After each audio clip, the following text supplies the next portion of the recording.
he still has not gotten used to the rest of that body and wonders at this pace when he will finally be able to take revenge, until someone approaches and asks revenge against whom. The protagonist takes an attack stance and asks who is there, until Ray notices something. It is a blonde little girl who asks if he is alright and says she did not mean to scare him. She says her name is Amy and that she lives in the village. She saw him there alone despite the late hour and wanted to remind him to go down the mountain. The protagonist says she really scared him and asks if that place is very dangerous.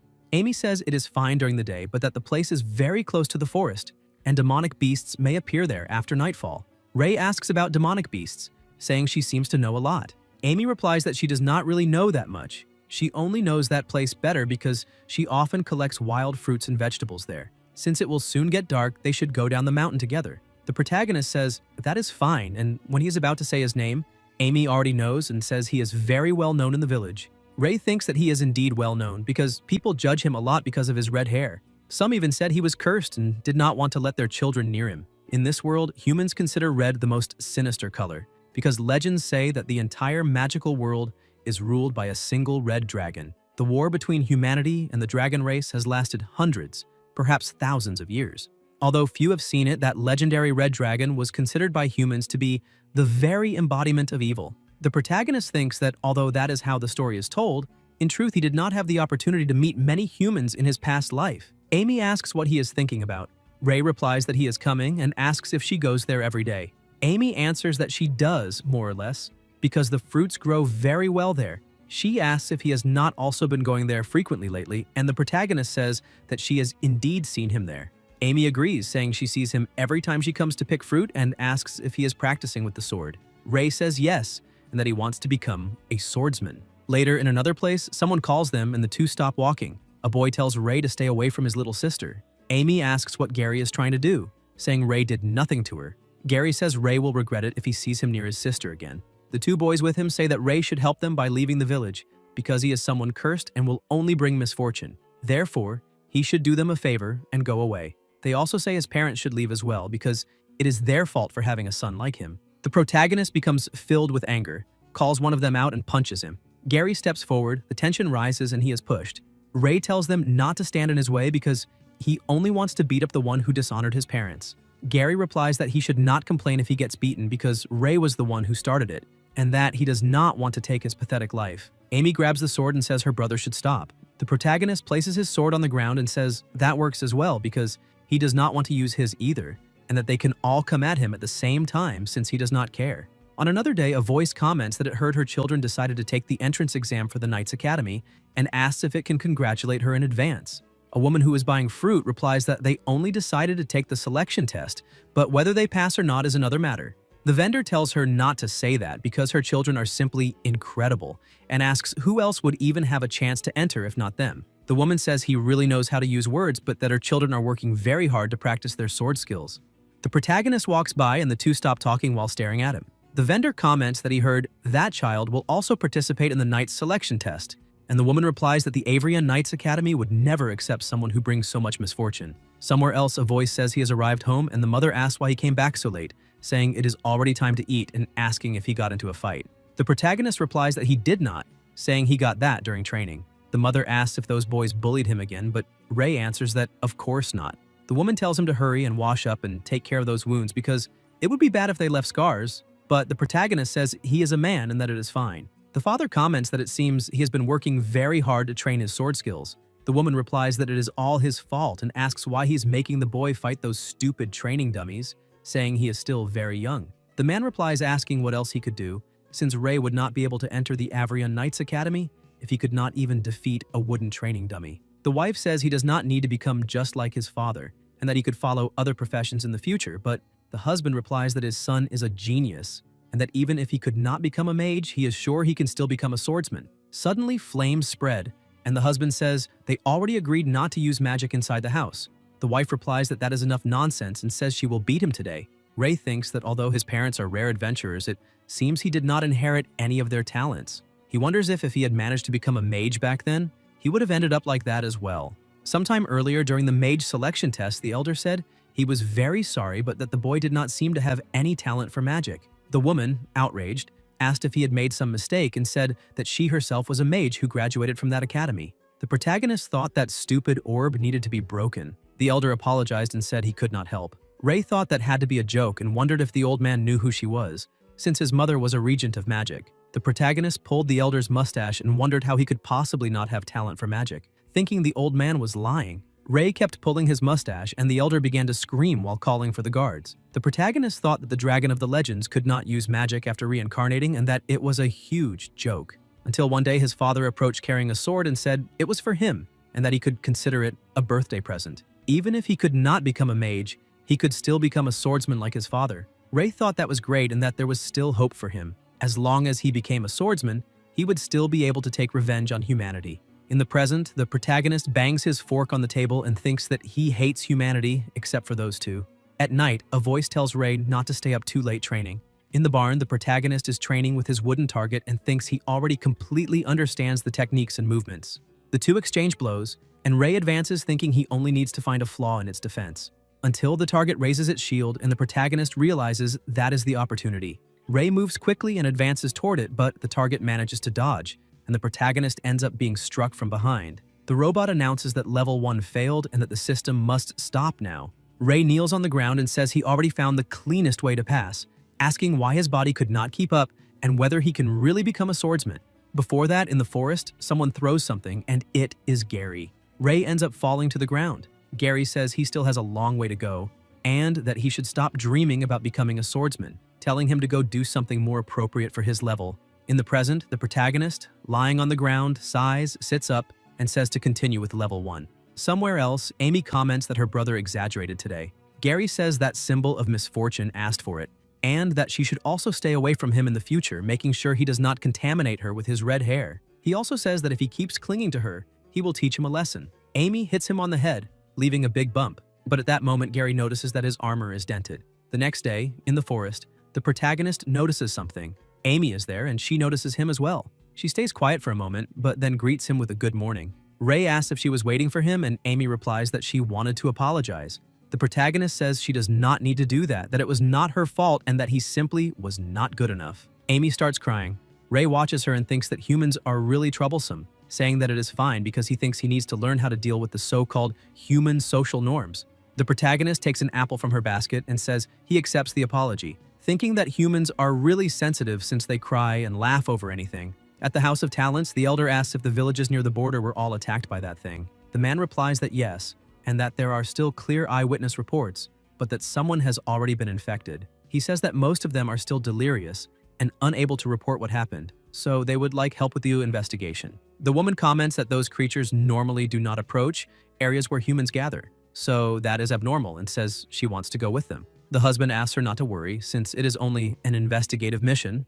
Besides, their son will take the test soon, so one of them must stay behind to take care of him. He says everything will be fine and that he will return soon. The mage replies that she understands and asks him to be careful.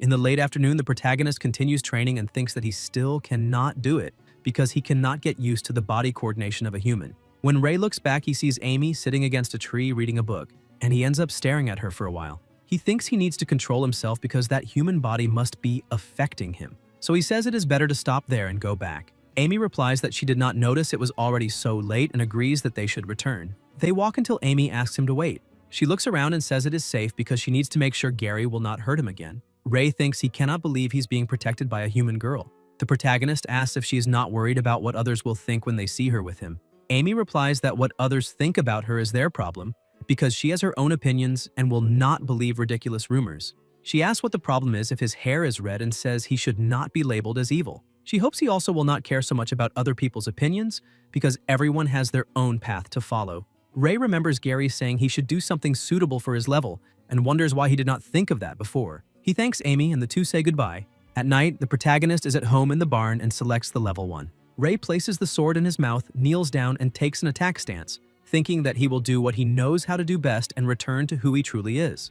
Then the protagonist advances and jumps onto the target's back. The robot becomes confused and level 1 is completed. The protagonist becomes excited because it worked, and says that his father said he could pass the Knight's Academy test if he defeated a level 1 magical dummy, so now he wants to test his limits. Level 2 is activated. The next day, Ray comments that the sun has just risen and asks his father where he is going so early. The father replies that he received a new mission and will not return home for some time, but tells him not to worry because he will definitely return in time for the exam. He tells Ray to keep training with the wooden dummy while he is away because he is sure he will be able to defeat it. The protagonist is about to say something when someone approaches asking if he's ready to leave. The swordsman replies that he is, says he will miss them, and that he is already going. The mage asks him to take care on the road. Ray thinks that everything is fine because passing the dummy test is nothing special, and that when his father returns, he will certainly be surprised.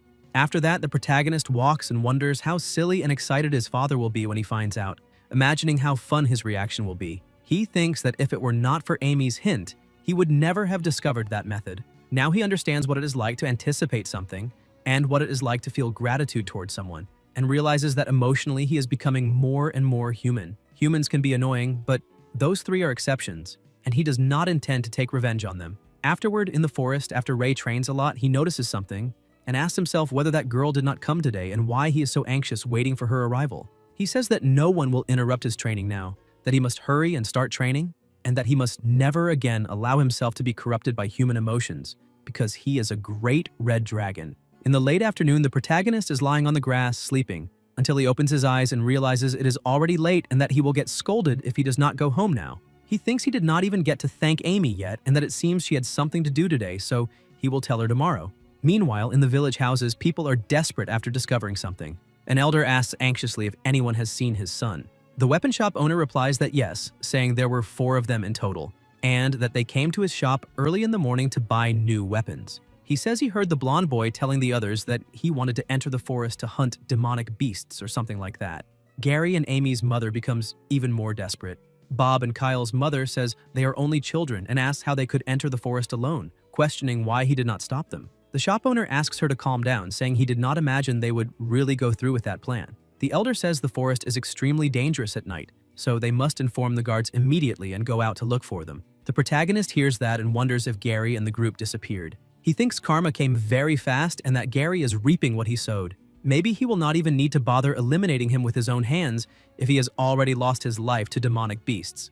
Then he realizes that Amy also disappeared. She always treated him well and he does not intend to take revenge on her. But it is a pity she has an idiot brother. Humans have always had short lives, so losing life sooner or later is the same. Ray starts walking and remembers Amy saying she already knew his name and that each person has their own path to follow.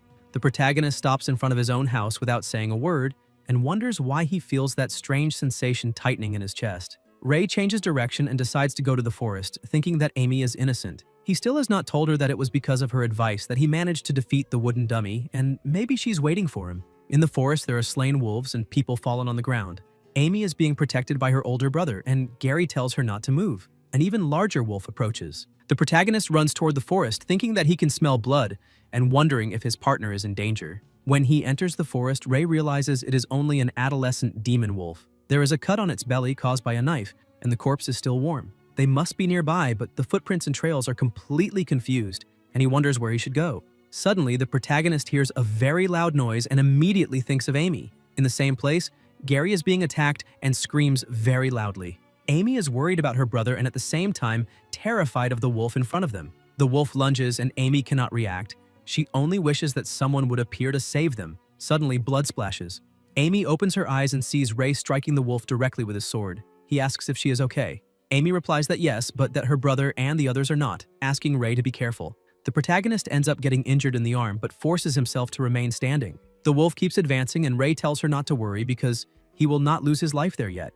Ray leaps back, thinking that first he needs to lure the wolf away from her. The wolf realizes and tries to bite a tree branch, but the protagonist moves away quickly and thinks that human body is far too weak. There is absolutely no way to fight an adult demon wolf on equal terms. In the face of absolute strength, his speed is ridiculously pathetic, and he cannot even lure it away easily. In the past, demon wolves were nothing to him, but now they are. Ray holds the sword with his mouth and tells the wolf not to dare touch them. The wolf stares at him and advances anyway. The protagonist realizes he's being pushed back and that he will not be able to hold on much longer, so he needs to perform that attack now. The weak point of that demon wolf is its eyes. Ray strikes one of its eyes with the sword. Then the protagonist falls to the ground and thinks it is a pity because his strength was too weak and he managed to destroy only one eye. If that had happened in the past, a single blow would have been enough to pierce the skull with his claws, but now he needs to make the best possible use of human weapons. Even with the injured eye, the wolf advances again. Ray watches carefully and thinks there must be a gap in its defense, and that he needs to find out which point is the hardest to protect. The protagonist cuts one of the wolf's legs and thinks it is perfect, that this was exactly what he was looking for. The wolf falls to the ground and Ray takes the opportunity to advance. Jumping forward and charging once again with the sword held in his mouth, he throws himself toward the wounded wolf and finally defeats it. The wolf falls heavily to the ground. The protagonist watches and thinks that he has finally gotten rid of it. Amy has fainted. Ray also lies down on the ground, completely exhausted. Suddenly, something appears in front of him and the protagonist wonders what the hell that is. The system notifies the rewards obtained and says that a skill has been unlocked. Dragon Eyes. It also informs that an intermediate demonic core has been obtained. Ray, still confused, wonders what that thing is with all those useless data and thinks he would rather just ignore it. His priority now is to save them, because the smell of blood will attract more demonic beasts. The protagonist picks up Gary and Amy in his arms. Gary wakes up and notices the situation, but Ray tells him to stop moving. The protagonist continues carrying the two and thinks he cannot keep going like that much longer. Then Ray notices something. There are still 2 more people. The protagonist looks at them and keeps walking, thinking that he did the best he could. He feels sorry, but their survival will have to be left to fate. Later, some men are talking about having discovered something and say they found nothing until they notice something approaching. They realize it is the missing children. Ray appears carrying them and they say they must inform the parents immediately. When they finally reach the villagers, the protagonist collapses on the ground completely exhausted and says they may need treatment. People ask if he really walked out of the forest on his own while still carrying 2 other children, and question why that group entered the forest so late at night. A woman approaches desperately looking for her children and asks where Bob and Kyle are. The man apologizes and says he only brought those 2 children because he was afraid. The woman begins to cry desperately. The men tell her to calm down because she cannot enter the forest alone. Even so, the woman runs off to search for her children. She enters the forest in despair looking for them, but when she sees something, she immediately runs back, saying she is not afraid. She grabs Ray's clothes and asks where her children are and why they would enter the forest if they had always been obedient. She says Ray deceived her children and led them there, and that it is all his fault. She claims she said long ago that red hair is sinister, that he is a bearer of disaster who puts everyone in danger. Someone approaches and asks if she really thinks he could have lured the children into the forest, since he was the only one capable of walking out on his own. The woman demands that he immediately say where he tricked her children into going. People begin to pressure him, telling him to speak the truth and asking why he only brought Amy and Gary back, questioning where he left the others. The woman begins shaking Ray. The protagonist replies that he already said they are in the forest. The woman shouts that they are only children and asks how he could leave them there to die. Ray wonders if they also forgot that he is only a child. The people call him a cold-blooded monster and say that it is unforgivable. They ask if she really intends to enter the forest to look for them. The protagonist thinks that they are all so blinded by his red hair that they forgot he is human as well. They do not see him as a child, only as a monster. The woman grabs a torch. Ray thinks those people are even more terrifying than the creatures of the forest. The woman says she will not forgive him. The protagonist thinks the real monsters are there. The woman prepares to throw the torch at him and Ray wonders if he will lose his life again, and this time because of a simple piece of wood. He thinks he truly hates this. Just as the woman is about to throw the torch, someone stops her. People ask what he is doing and say the red-haired boy is a true monster and must have enchanted Gary. Some even say Gary has gone mad. Gary grabs the torch and says the crazy ones are them. He asks how they could decide to condemn someone based only on assumptions and says they must not dare touch his savior. Even so, the people do not change their minds and continue saying everything is his fault. Everyone starts throwing stones.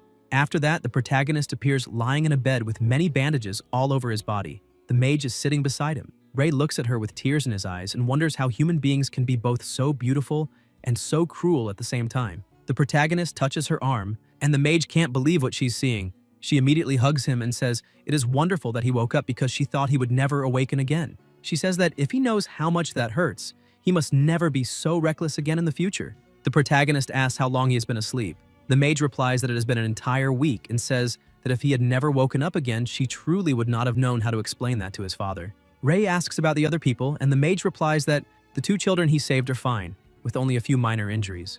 But Bob and Kyle still cannot be found, and she fears they may already be gone. Before that, Gary kept repeating over and over that they ran into the forest on their own and that Ray saved them, while the woman insisted that was impossible and that he must have been brainwashed. The mage approaches, and seeing her son in that condition becomes furious, her aura even intensifying, and she asks who did that to him. The men tell her not to be angry, that after all, it was her son who encouraged them to go into the forest, so he is also responsible, and that she is a mother too.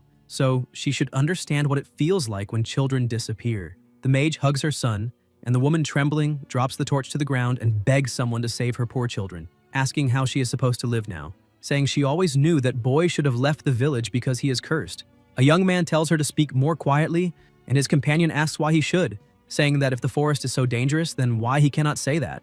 After that, the mage leaves carrying her son in her arms. In the present, the mage strokes her son's head and says that it is all right, that it is not his fault, that he does not need to blame himself, that the boy named Gary already told everything, and that her son was incredible. She stands up and says he must be hungry and that she will cook something for him. The mage closes the door. The protagonist sighs and thinks that he has been curious about that thing for a while, wondering if everyone has it. Ray activates the dragon eye and asks what that is. The protagonist realizes it is the ability he had in the past. Ray thinks that when he was the red dragon, he had many magical spells, and since he could not enter the Magic Academy, he believed he would never have the chance to use them again. He never expected he could recover them again, even if only slowly, one at a time.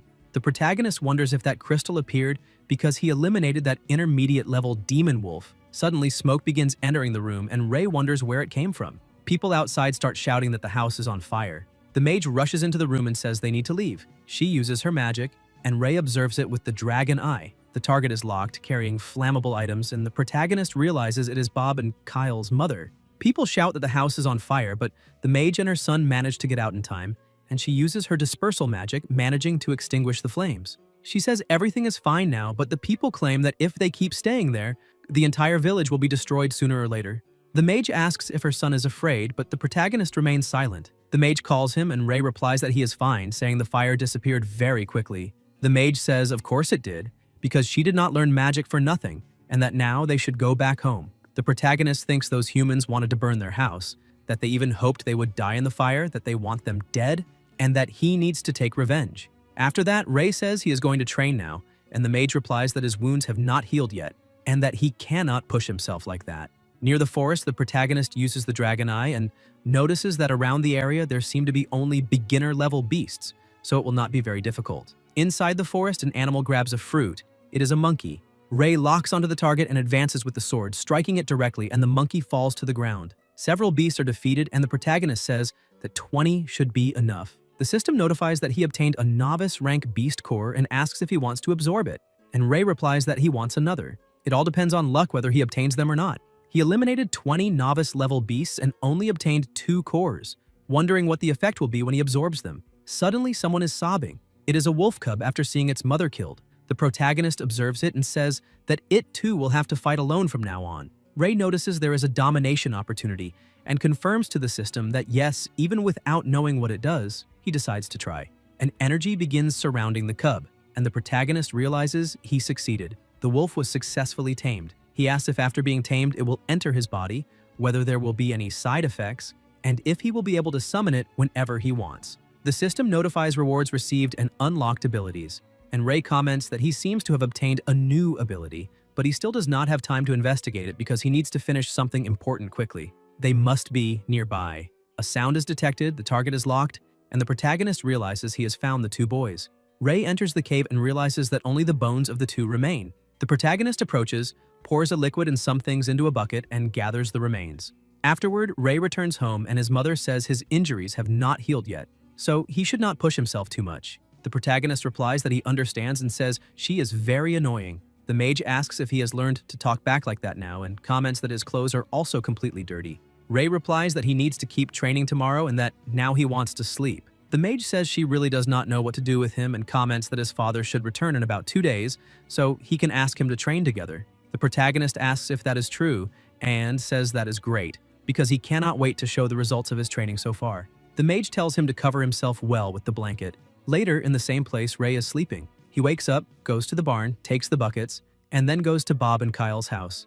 The woman comes down the stairs asking who is there, who is making so much noise in the middle of the night, telling them to stop knocking. She looks at the door with hope that it might be her children and asks if it is them, if they came back. When she opens the door, there is only something in front of her. The woman approaches and realizes it is Kyle's shirt, asking if he was the one who left it there. She begins following the tracks and says she will take them home, asking them to wait for her. Deep in the forest, the woman comments that it is very dark there and that she should not go any deeper. Then she looks behind and sees Bob's clothes. She goes in that direction and tells them to come back home. The protagonist is on top of a tree holding a rope tied to a bucket. He releases the rope and the liquid pours over her. The woman becomes desperate and asks who is doing that. Ray jumps to the ground and the woman says she knew it was him, that he really is a monster and that he must return her children to her. Red eyes appear in the darkness of the forest watching everything and the woman says no. Meanwhile, the protagonist simply watches. The woman begins screaming while being devoured by the monsters. The next day, people comment on rumors that the curse truly exists, that it is something very frightening and that no one should provoke the Talon family. People look back when they see Ray passing by and unusually they are polite to him. Some even ask if he is training again and say he is very hardworking. The protagonist keeps walking and thinks it seems that a new rumor is spreading, but he likes it. Later, in another place, Ray notices some horses in front of his house and becomes confused. He immediately goes to the door and asks if his father has returned, but inside his mother is bent over the bed crying while several guards stand there.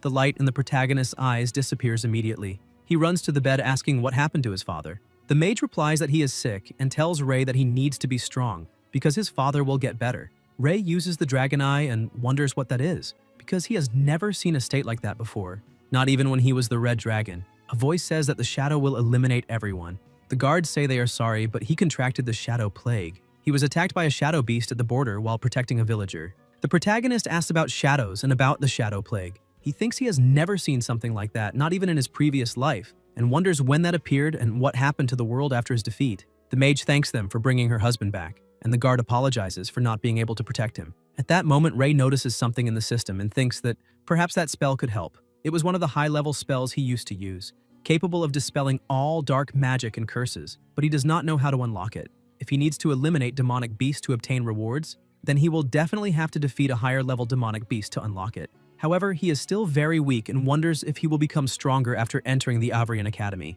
The mage stays silent for a moment and then replies that of course he will, because that is where his father studied and that he will become as strong as his father.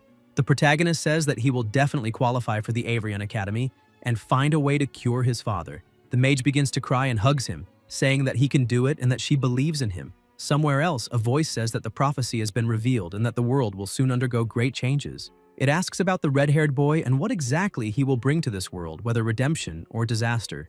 Another voice replies that there is still no way to know. The man orders them to inform the Hall of Knights and says they must find him as quickly as possible. If he brings redemption, they will guide him. If he brings disaster, then they will destroy him. In the village, people are gathered and say to get the best position because they have been in line since before dawn. The knights approach and everyone becomes excited upon seeing Knight Delbert, commenting that he truly lives up to his reputation. Only on the day of the annual night examination do they get to see their bearing, and the girls are fascinated.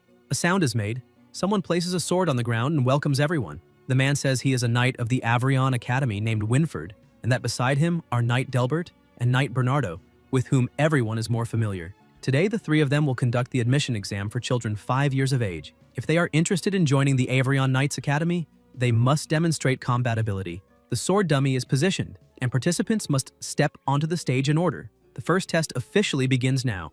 A candidate climbs the stairs thinking it is just a wooden dummy and that even if it is strong, he can use his strength to defeat it. The boy stands in front of the dummy while his parents cheer from the stands, but he is thrown far away. The challenge fails in a single second. The parents are disappointed, losing their excitement instantly. Bernardo announces that he has failed and calls the next participant. The protagonist thinks that, exactly as his father said, he must defeat the level 1 dummy. Even though a level 1 wooden dummy does not move like a living being, its defensive and offensive speed is as fast as that of an adult. Ray hears something. Delbert says quietly that coming here is a great waste of time, and the other knight replies that they must fulfill their duties according to the elder's request. The protagonist thinks that even from such a distance he can still hear what they are saying. It seems that after obtaining more monster cores, his senses have become sharper. Delbert states that knights should come from noble bloodlines, and that he truly does not see why these filthy civilians are worth wasting time on.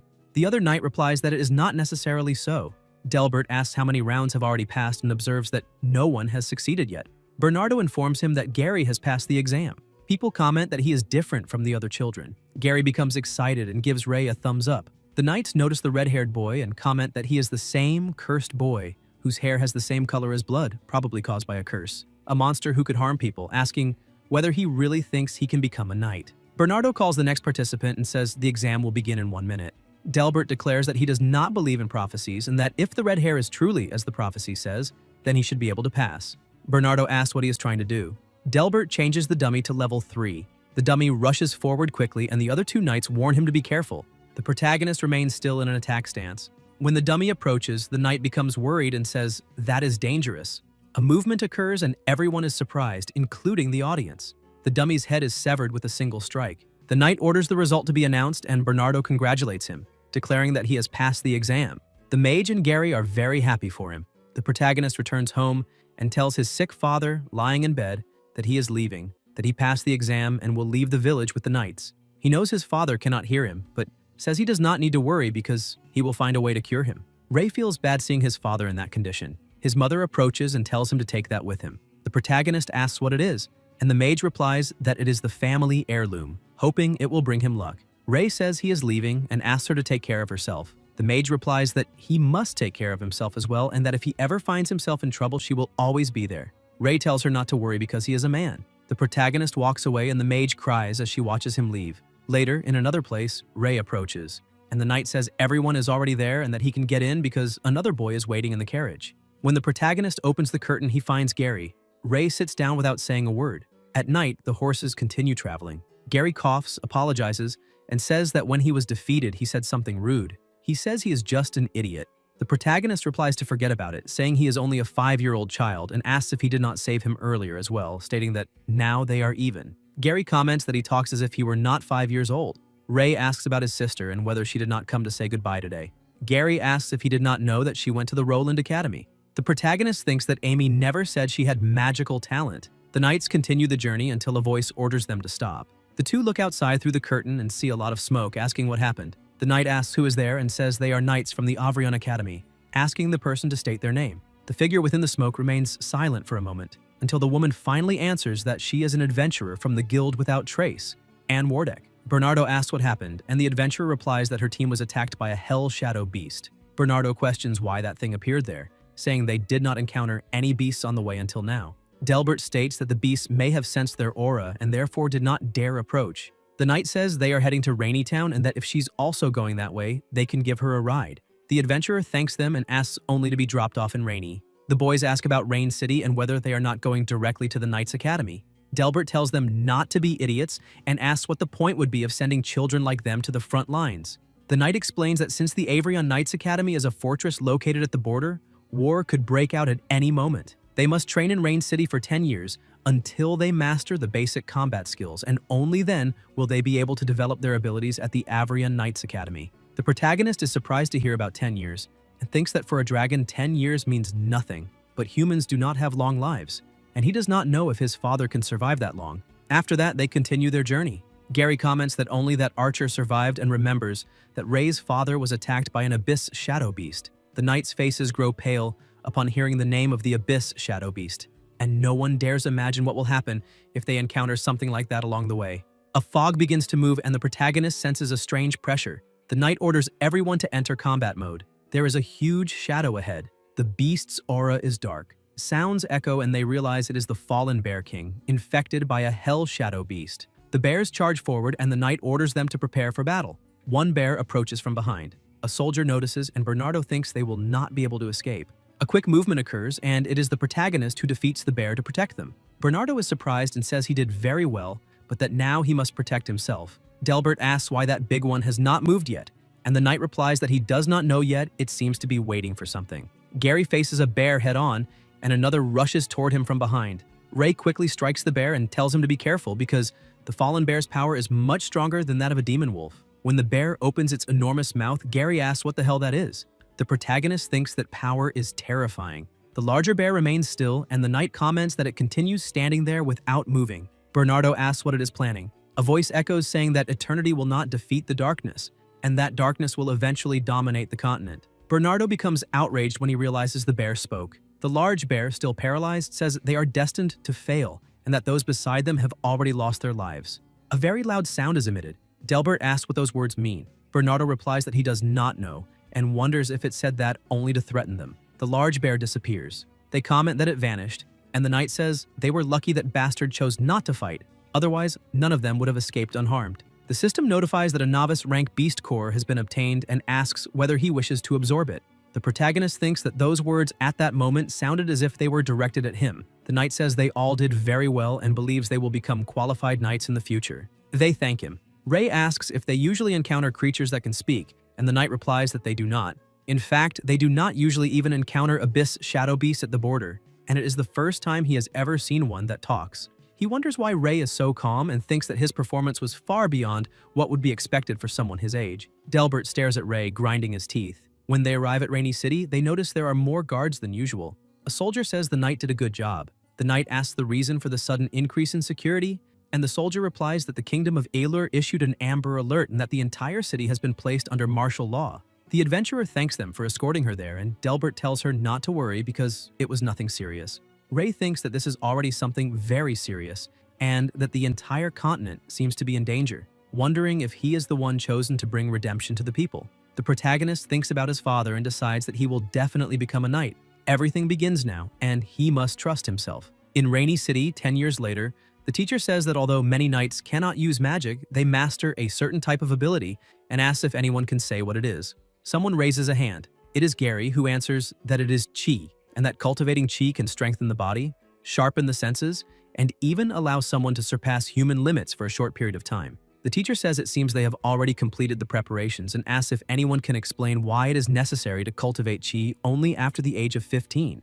Gary wonders where Ray went and says that he went to the bathroom. The teacher replies that it is fine and calls Naslavia to answer. The girl stands up and says that it is because Qi places an enormous burden on the body, and that after the age of 15, the development of the internal organs matures, and only by beginning cultivation at that moment will it not cause harm to the body. The teacher confirms that it is correct and says that, as explained, they will officially embark on the path of cultivation. She hopes they will keep the knowledge they learned in mind and that it will be useful when they put it into practice in the future. In another place, a voice orders the wolf to attack, and the wolf advances. With his surreal power, it defeats an opponent with a single strike. It is the protagonist's pet. The system notifies that a beginner-level beast core has been obtained and asks if he wishes to absorb it. The energy of the beginner-level beast core is completely absorbed. Ray gives it food and says he will end things there today, because if he returns later, someone will probably go crazy again. Then someone approaches. It is the knight, who says that this is unexpected, because he was thinking about whom he would encounter first when he returned. He says it is not bad at all since Ray manages to slip out even with such tight security. The protagonist smiles. The knight comments that 10 years have already passed and that he has grown a lot. Ray replies that he looks the same, that he cannot see a single wrinkle on his face after 10 years, and that he truly does not know how old he is. The knight replies that it is a secret and says he heard from Ray's private tutor that Ray has been sneaking out frequently to hunt beasts, and it seems that today was also a good harvest. The protagonist says that if the Amber Alert had not recently been lifted, it would have been difficult to sneak out, but compared to sitting in the classroom, he prefers hunting beasts outside. The knight says he should be glad he did not go too far because if the guards of the outer cordon discover it, they will not be polite. He also says he went to Ray's house and that his father's illness has not worsened. His mother has been taking good care of him and asked him to say that Ray does not need to worry so much. Ray thanks him and thinks that in the last 10 years, rain or shine, he trained hard but still has not awakened to any new abilities, and everything remains as uncertain as in the beginning. The knight places a hand on his shoulder and tells him to come along, because they will go to the city together. He tells him to cheer up, since tomorrow will be the day they leave for the Avrian Academy, and that he cannot wait to meet the other young people. At the entrance of Rainy City, someone asks if he does not know what he means by that. The soldier replies that the Amber Alert has been removed, so there is no reason to stop him because he is only a child, and asks where he would go. Aaron says he has repeated this many times, that he is special and that they must pay attention to his every movement. The knight approaches and says it is a pleasure to meet him. Aaron comments that he finally arrived and asks where that idiot Ray had gone, saying he has warned countless times not to leave his sight, that he even canceled class and ran out, asking how many times this has already happened this month. The protagonist replies that it has already been a month since the Amber Alert was lifted, and that it is normal to go out, saying he is very strict. Aaron, irritated, says he still dares to answer back. Ray replies that besides that, he will be leaving soon anyway and will be completely free after that. Aaron retorts that if he is his student, even if it is only for one day, he cannot skip class. The knight intervenes and asks them to leave it aside, telling everyone to step back now. In the square of Rainy City, a voice orders all students to gather quickly for an emergency meeting. Gary comments that he came back very quickly today and asks if he got caught. Ray, with a bump on his head, replies that he was simply unlucky. A girl watches him. Someone opens a scroll. A young man introduces himself as Assistant Lancey and informs them that starting tomorrow they will be taken to the Avrian Knights Academy. The journey will last about 7 days, and if they do not want any accidents to happen, they must obey his orders throughout the entire trip. He asks if everyone understood. A soldier asks whether the route has already been decided this time. Winford replies that yes, they will go through the swamp. The soldier asks about the swamp and if it's not too early for these children to face something like that. Winford replies that if they want to become knights, they must go through some kind of test. Besides that, he says that this time the test does not involve only them. The next day at the entrance of Rainy Town, they depart. The students ask why they do not use a teleportation device and say that way they could reach the destination directly, saving a long distance. One of them calls the others idiots and says it is obvious that it is because there is no teleportation device at the Avrian Academy. The boy beside him argues that the academy actually does have one and asks whether they simply cannot afford to use it. A voice comments that it seems they paid attention in class. It is the girl who explains that the Avrian Academy is located on the border and that besides resisting invasions from foreign enemies, it also needs to fight against abyss shadow beasts. If they installed a teleportation device there, in case the academy were defeated, the enemy could instantly teleport to any part of the country. Gary asks if the teacher had said that before, and the boy comments that now that she mentioned it, he remembers. Meanwhile, the protagonist is sleeping, and Gary wonders if it is just his imagination, or if that girl was looking in their direction. Near the castle ruins, a voice orders everyone to leave the area and prepare to camp. Afterwards, the students come down, and Gary tells his partner that he feels Neslavia is looking at him. Ray asks if she is really looking at him and why she would do that, wondering if there is anything special about him to look at. Gary replies that if he does not believe it, he can look back, because the two of them saw it together. Naslavia realizes that they noticed and quickly turns her head away. Gary says he told him that it was not just when they had just arrived. The protagonist asks if it was because of his red hair, and Gary replies that it is not, because besides that, he is not the only one with red hair. He mentions the duo Ian and Kyle, who call everyone to set up the tents faster than the others and ask if they are tired. Ray says that he is right, but that it does not matter. Gary asks if it really does not matter and comments that she is beautiful and that he does not want to try something with her. The protagonist answers that he does not. Behind the castle ruins, two boys are there thinking about sneaking out, but they smell a very strong odor and comment that it stinks. They realize that the sticky mess seems endless until someone approaches and says that there is a swamp there, and that if they do not want to have their legs bitten by sharp insects in the swamp while they sleep, it is better to go quickly set up the tents and rest. At night, a campfire is lit and a guard patrols the area. Something moves quickly, but the guard does not notice. Ray is hiding and thinks that it is not bad, and that luckily he took advantage of dinner time to do some research. Escaping from there is easy, and he does not even need to avoid the night on guard. Suddenly, someone pulls him. It is Neslavia, who says it is already late and asks where he is going. The protagonist replies that he is going to hunt beasts. Neslavia asks if he is crazy and says that this is not near Rainy Town and that if he encounters an intermediate level beast, not even the knights will be able to save him in time. Ray tells her not to worry because he can also deal with intermediate level beasts and that it is not a problem. The protagonist walks away and Neslavia watches him leave. The next day, someone wakes them saying that the last one to get up will receive punishments. Ray appears with the huge dark circles under his eyes, with an almost gloomy appearance. Gary is startled when he sees him and says that he scared him, asking what happened and if he did not sleep well the night before. The protagonist answers that he did, that he slept well, and Gary thinks that he should stop lying. Gary tells him to wake up quickly because he does not want to be punished in front of so many people. Ray thinks that this is great because at this speed, before reaching Avrian Academy, he will be able to absorb beginner-level beast cores up to the limit, and soon he will be able to start absorbing intermediate-level cores. In another place, the horses continue walking until a knight orders them to stop. Winford looks back while they advance slowly. Later, somewhere else, the smoke dissipates. Inside the carriage, the protagonist is sleeping, and Gary comments that it is very quiet outside. Suddenly, the horse makes a strange sound, and Ray immediately wakes up. A monster lunges through the window, and luckily, Gary cuts a piece of it and says that it is a sharp insect, warning that everyone must prepare for battle. The monster releases a liquid, but Gary continues cutting. A girl becomes very frightened when she sees so much blood, and Gary explains that sharp insects appear in groups, so more and more of them will appear. He says they must prepare and not stay inside the carriage, and everyone stands up.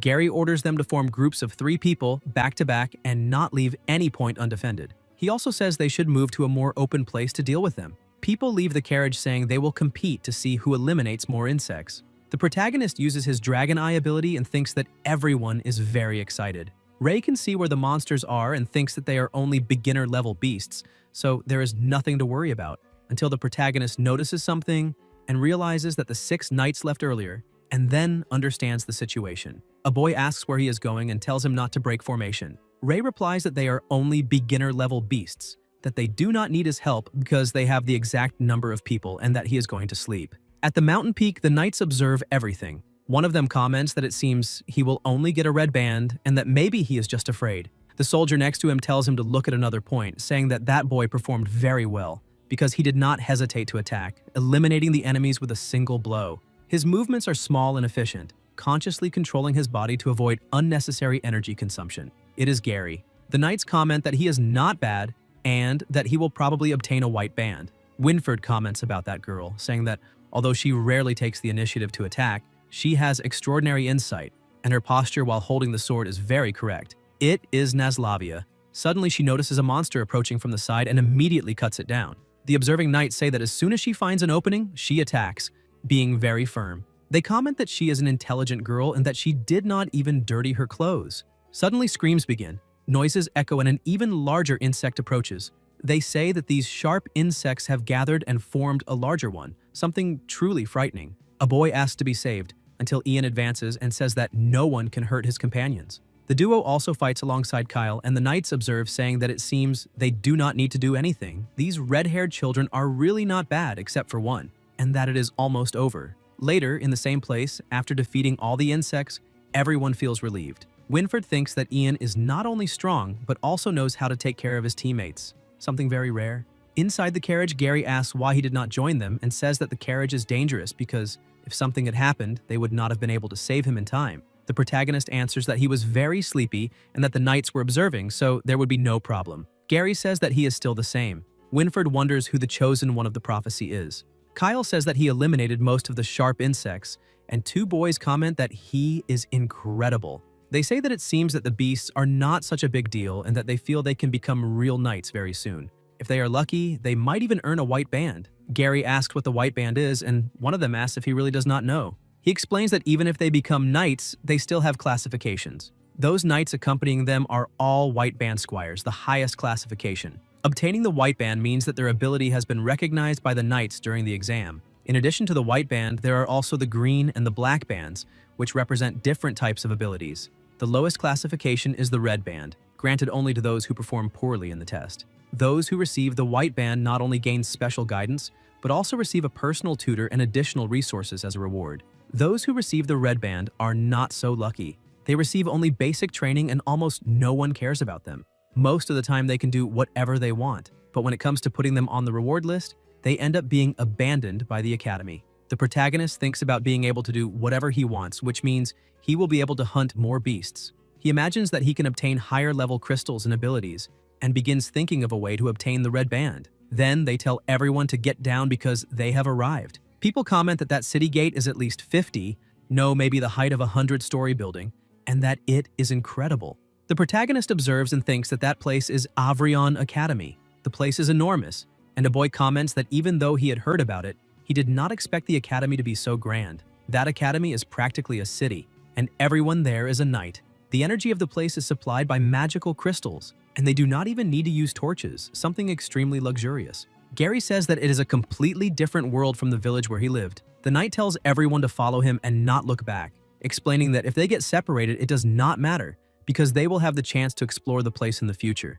Already inside the academy, the knight shows the armor area and the library, and says that whoever is talking must remain silent. A boy asks if even the staff responsible for lending books are knights, and the knight answers that naturally they are, because all students who graduate are required to perform volunteer work at Avrion Academy for 2 years. Leaving or staying after that depends entirely on each person's personal preference. Finally, before going to the dormitory, they arrive at the last stop of the guide. The students are confused and wonder if that is a cemetery. The protagonist widens his eyes while the knight explains that that place is the burial ground of the knights who lost their lives fighting for the kingdom of Allure, a memorial to remind everyone that the war never ends, and that they must always remember the mission of a knight, to fight to defend and protect the homeland. Everyone agrees. Ray stands frozen looking at a statue and feels irritated, thinking that they used the body of the dragon race to make armor and weapons. Naslavia asks who those statues are, and the knight answers that they are the founders of Avrion Academy, the legendary Dragon Knights. The protagonist asks what a Dragon Knight is.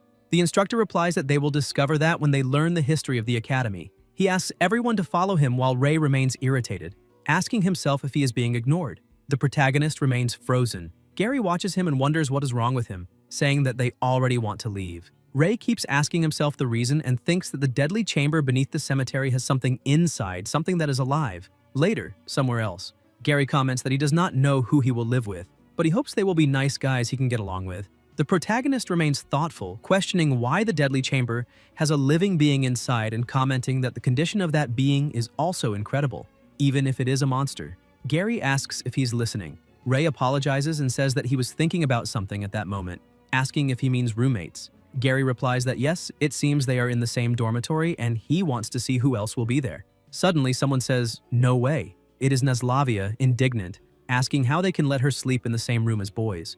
Gary says that it is not a surprise because he heard that the academy has always treated knights equally, without gender distinction, and that they do not need to worry, at least they get along well. Naslavia tells him to shut up and says she will not stay with boys, stating that she wants to change rooms in the dormitory.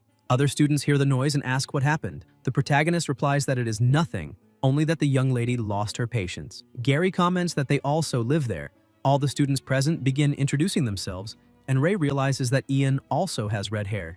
Gary says that it seems they still have two more roommates, Dan and Marha Wardwick. The protagonist comments that he feels he has heard that name somewhere before. Naslavia approaches quickly, grabs her bag and says she is going to change clothes now, stating that only one of them can enter. Gary comments that he already said that she will not be able to change dormitory rooms. Dan asks why they are standing there and if they are waiting for him. Gary replies that they were indeed waiting for him. He says there is a huge cockroach inside and that they were discussing who would go in to eliminate it. Dan replies that it is a joke. He enters quickly and asks how a knight can be afraid of a simple cockroach, saying that he will set the example for them. Dan enters the room while everyone outside holds their laughter. Later in the cafeteria, Dan asks why they lied to him and says there was no cockroach at all, asking how they could do that. Dan has a slap mark on his face and says that now he is irritated. He asks if they think she will eliminate him while he is sleeping. Gary asks if that would not be great and comments that some people want to talk to her but never get the chance. Dan replies that with her bad temper, who would want to?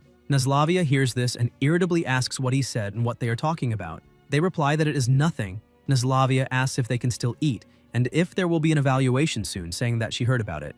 Gary asks if it is about the assignment of night belts and questions what that has to do with eating. The protagonist replies that all the food there is free. Suddenly, some people walk past them and comment that they came from a poor place, that they are different from them and eat that way as if they had never eaten anything good in their entire lives. They say to leave it alone because, in any case, they will probably go home after eating a few meals. They comment that Ian is very big and is almost destroying the chair. They call him a country pumpkin and ask if no one ever told him how much space he takes up. They also ask how all those crazy redheads came from Rainy Town and say they are afraid it might be contagious. One of them stands up and says they are going too far. The two boys ask if he intends to defend them and say that at most he will only get a red band, so he should take care of his own life, otherwise they will beat him too. Ian says to leave it alone. The two boys reply that it is good that he is sensible and say they will warn him of one thing in the future. If they see them, it is better to keep their distance. Ian says that it is fine. Suddenly, someone throws a piece of chicken that hits the bully directly in the face. Furious, he asks who did that. Someone pushes his head against the table. It is the protagonist who asks what he said just now. Even with no way out, the bully replies that he was talking about him, calling him a disgusting red-haired monster, and begins shouting for someone to save him, saying that that bastard is crazy and is using violence. Ian thanks him and says that they did not hurt him. Gary asks not to worsen the situation, reminding that the knights are watching. Naslavia comments that there will be an evaluation soon, and that it will affect the knight's impression of him. Ray continues pressing the boy against the table and says that he does not care. The bully's partner calls Ray a bastard and states that he is using violence against other students. A knight approaches and orders him to release him. The protagonist asks if he knows something he learned since childhood, that when someone tries to climb onto your head to intimidate you. The knight repeats the order for him to release him. Ray finishes the sentence saying that when someone tries to climb onto the heads of others to intimidate them, they need to learn to see some colors. The people around are frightened. The protagonist asks Ian if he saw that, saying that if they teach them a lesson, then they will learn the lesson. The knight asks why he did not obey his order. Ray apologizes and replies that his ears are like his. They have some problem because they only hear what they want to hear. The knight stares at him seriously. The protagonist then says to leave, that they should go eat the food and not let those bastards ruin their appetite. Some people talk quietly, saying that he is right, that those two came to provoke first and that they usually like to intimidate others, but this time they messed with the wrong person. The knight remains standing there staring at Ray. Later, still in the cafeteria, three great knights enter. Winford orders everyone to be silent. He announces that they will invite the dean of Avrion Academy and the 6 elders. People become nervous and comment among themselves, asking what they should do because no one said the 6 elders would watch the evaluation. The protagonist observes and thinks that the aura of those 6 people is very strong, similar to those bastards who defeated him in the past. A voice announces that under the observation of the 6 elders, a new round of night evaluation will be carried out for all of them. The result of the evaluation will give each of them a night band of a different color. Perhaps some have already heard about this. Whoever performs poorly will receive the red band, which means failure. However, they also say that even those who receive the red band can still reach important positions in the future. They must believe that they were already chosen at the age of 5 and that they possess more talent than ordinary people. The Academy's training will help develop this talent, so they must not lose heart. Ray thinks that that man still tries to speak words of encouragement and wonders what his expression will be when he himself obtains the red band. The person responsible for the evaluation will be Lancey. The knight says that they do not need to worry because he will fulfill his duty. There will be 5 different phases that will test several aspects of a knight's abilities: the Stone of Power, the Burning Inferno, the Undetectable Passage, the Eye of Precision, and the Will of Truth. The first stage is the Stone of Power. Lancey explains that the rules are simple. The participant only needs to push that large stone to the marked position and thus complete the phase. Everyone has 2 chances. If they fail on the first attempt, they may use a pair of magical gloves on the second, which will increase strength and help complete the test. However, the use of the gloves will also affect the evaluation, so they must consider it carefully. Gary comments that actually it seems quite easy. The protagonist replies that it really is simple, but he believes that someone does not want him to pass this test. Lancey then announces that before the official start, he has something to declare. Gary asks what he means. Lancey states that as the test examiner, he rejects Ray's participation. The protagonist asks if they saw that. Gary is surprised, and Naslavia protests, saying that this is not fair and asks why Ray cannot also be tested. Lancey replies asking what justice is and says that this serves to remind all future knights that they must obey the orders of their superiors. He explains that if someone disagrees with the decision, they can report the case to their superiors by any means. If they order him to withdraw the decision, he will agree without objection. After that, he announces that the first student may step forward to start the test. Gary comments that it seems Ray really irritated him deeply. Naslavia says he should report the case to the superiors because he cannot be treated like that. The protagonist replies that it is fine, and that in fact it makes things easier for him. He says they can continue with the test and that he will join them in the next stage. He thinks that now he has the guarantee of obtaining the red band. Naslavia feels sorry for her partner.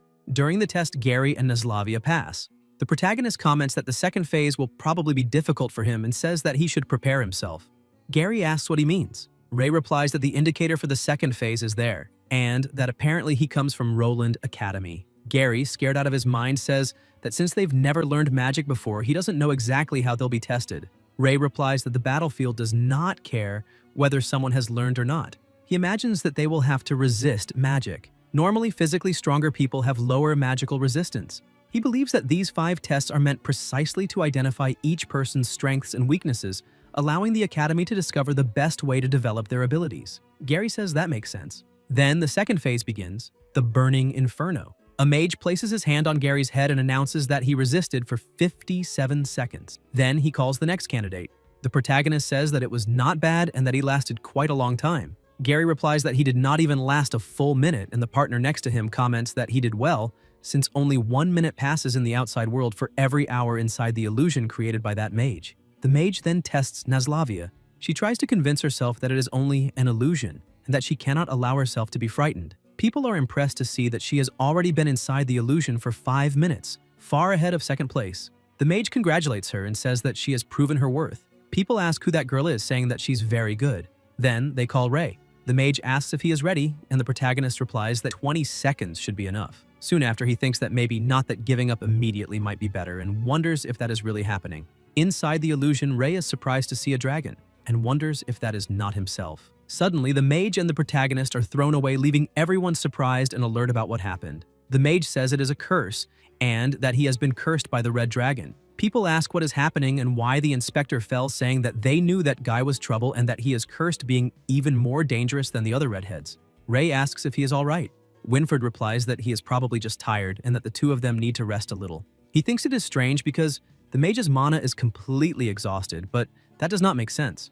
A voice asks if he discovered what happened. Winford replies that yes, and that it is only a mana disturbance caused by excessive use, saying that he will recover after resting a little. The elder asks if it was because he spent too much mana testing the students, and questions how a mage from the renowned Roland Magic Academy could run out of mana after a test of that level. Winford replies that he has already arranged for him to rest for now and that he will continue investigating the matter. He asks if he may suggest that another mage replace him for the remaining tests. The elder says that is fine. The elder calls the guard and the soldier replies that he understands and will arrange it immediately, leaving afterwards. Meanwhile, in the arena, everyone remains silent. Somewhere else, someone asks what a mana disturbance is. Neslavia replies that it is when a mage runs out of mana and still forces the casting of magic, which ends up causing a backlash effect on his own body. Gary asks if the mage ran out of mana after testing the students before him and says that he was very unlucky. The protagonist comments that geniuses always have difficulties. Neslavia finds it strange and asks if a mage from the Roland Magic Academy would really make such a basic mistake, also questioning what that curse mentioned was. Suddenly, everything around begins to shake. Noises echo and everyone asks what is happening. The pressure in the environment increases, and people ask what that is. A mage appears with his arms open, releasing magic, and they say that the testing area is now full of trees. Gary coughs and asks what is happening, and Neslavia replies that someone cast a spell. Someone jumps onto a tree and announces that the third phase begins now. Everyone looks surprised and asks who he is. The masked man replies that he is responsible for the third phase and says that all they need to do is follow him and replicate his movements as best as possible. The third stage is called the Undetectable Passage. The test begins immediately. The protagonist asks if they have already started and comments that it was very fast. The masked man moves quickly and a boy asks why those guys are also so fast. Ray also begins moving quickly and Neslavia says that she will not lose to that boy. Another boy still on the ground asks if no one will wait for him. Rapid movements happen through the forest. The masked man thinks that it is probably very difficult for those children and that maybe he should go slower. Suddenly, he notices something and comments that it is not bad at all. Gary keeps advancing and says that they are catching up to the man. The masked man comments that it seems there is no need to go easy and challenges them to catch him if they can. With a bow in his hands, he realizes that they are getting close. The protagonist thinks that he is not very good at this and comments that he prefers moving using all four limbs. Arrows are fired and Ray immediately notices, warning them to be careful. Everyone narrowly dodges, and someone next to him comments that he does not need to hold back so much because there are many of them and he will have to compensate for his own failure. The masked man comments that these children are very good and says that he wants to see how far they can go. The adventurer says not to stand still and to keep following, otherwise they will lose him, and reminds them that each of them must grab a bow. The test continues. The protagonist notices a bow and comments that it seems they will also do the fourth stage. Gary asks if they are testing accuracy with the bow, and Neslavia replies that she thinks so and tells them to move forward. The adventurer says that the targets have been placed in the forest ahead and that they will move on to the next part after hitting 3 of them. With her intervention, the fourth phase begins, the Eye of Precision. The protagonist thinks that he does not mind receiving the red band, but he also does not want to finish last, so there is no problem with showing off a little. Energies move. Ray notices something and warns them to be careful. Arrows are fired, and the protagonist thinks that he will not be able to escape from that. The arrows continue to be launched while Ray keeps running. Suddenly, someone fires an attack very close to him. The protagonist wonders if that is not too strong for a simple test. Gary comments that it was close, and someone asks if they are all right. Gary replies that they are fine and thanks the person, saying that the shooter is very good. The adventurer comments that she did not mention it before, but if she had not been close to him, she would not even be sure she could have done that. Ray warns them again to be careful, saying that another attack is coming, and thinks that something is not right. That arrow wrapped in chi is completely different from the arrows the examiner had fired earlier. Someone really wants to eliminate them, or perhaps wants to eliminate someone specific. Everyone becomes alert. The protagonist enters an attack stance and prepares his arrow. The bow is destroyed, leaving his companions surprised. Ray widens his eyes. The adventurer asks who is there. Another arrow is fired, an explosion occurs, and the pressure in the surroundings increases. The adventurer jumps to the ground and thinks that that speed is absurd, because someone managed to evade a full attack, leaving only a single trace behind. She wonders who in the world would try to attack students. The adventurer holds an arrow and apologizes for the fright, saying that one of her arrows accidentally left the target. She asks them to continue the test, and everyone answers that it is fine. The protagonist thinks that it was clearly not her who fired that arrow and that she is only trying to calm them. It seems that someone truly dangerous managed to infiltrate the place. At night, people discuss what happened. Neslavia asks why something like that happened and questions why he did not tell the knights. Ray replies that he thinks it is better not to tell.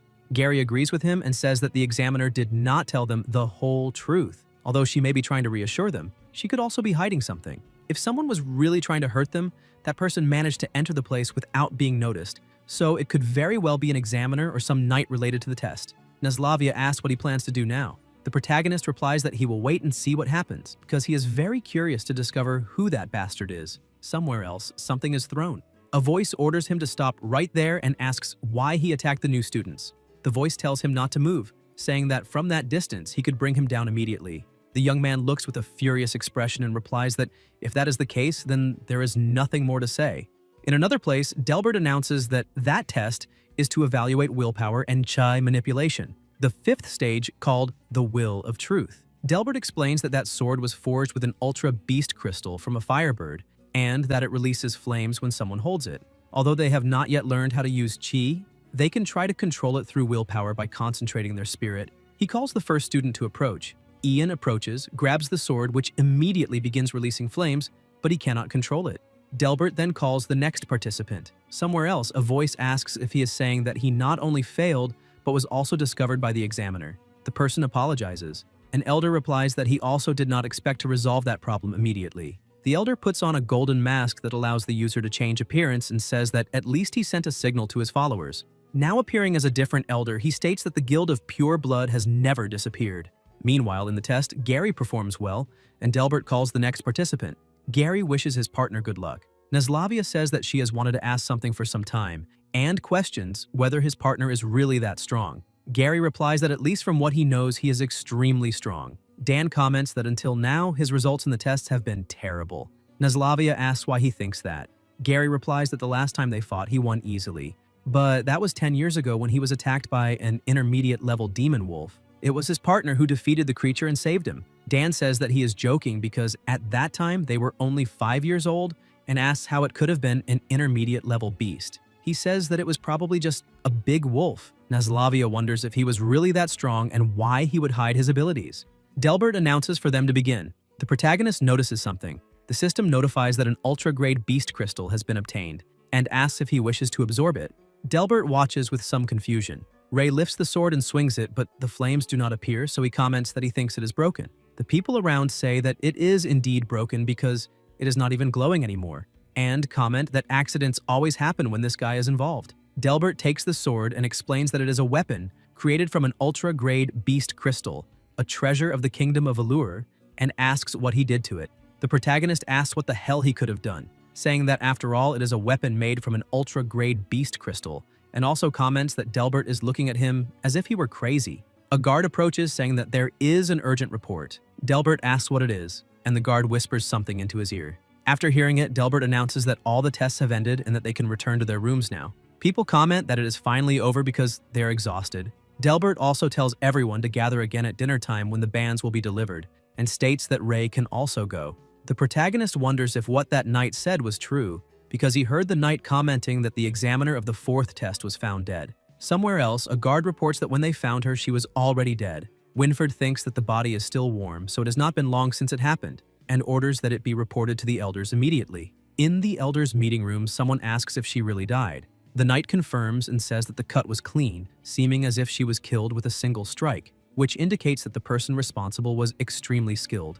Another worrying detail is that none of the alarms set to detect intruders were triggered. One elder comments that it is quite possible that it is an internal case since there have always been rumors about certain groups. Others mention the Guild of Pure Blood, or perhaps the Guild of Darkness, and say that it is outrageous to imagine that the captain of the Green Band Knights was killed during an exam, so they must discover the truth. An elder asks the chief's opinion. The chief of the elders replies that not a single word about this can leave that room and orders the knight captains to continue investigating until they find the culprit.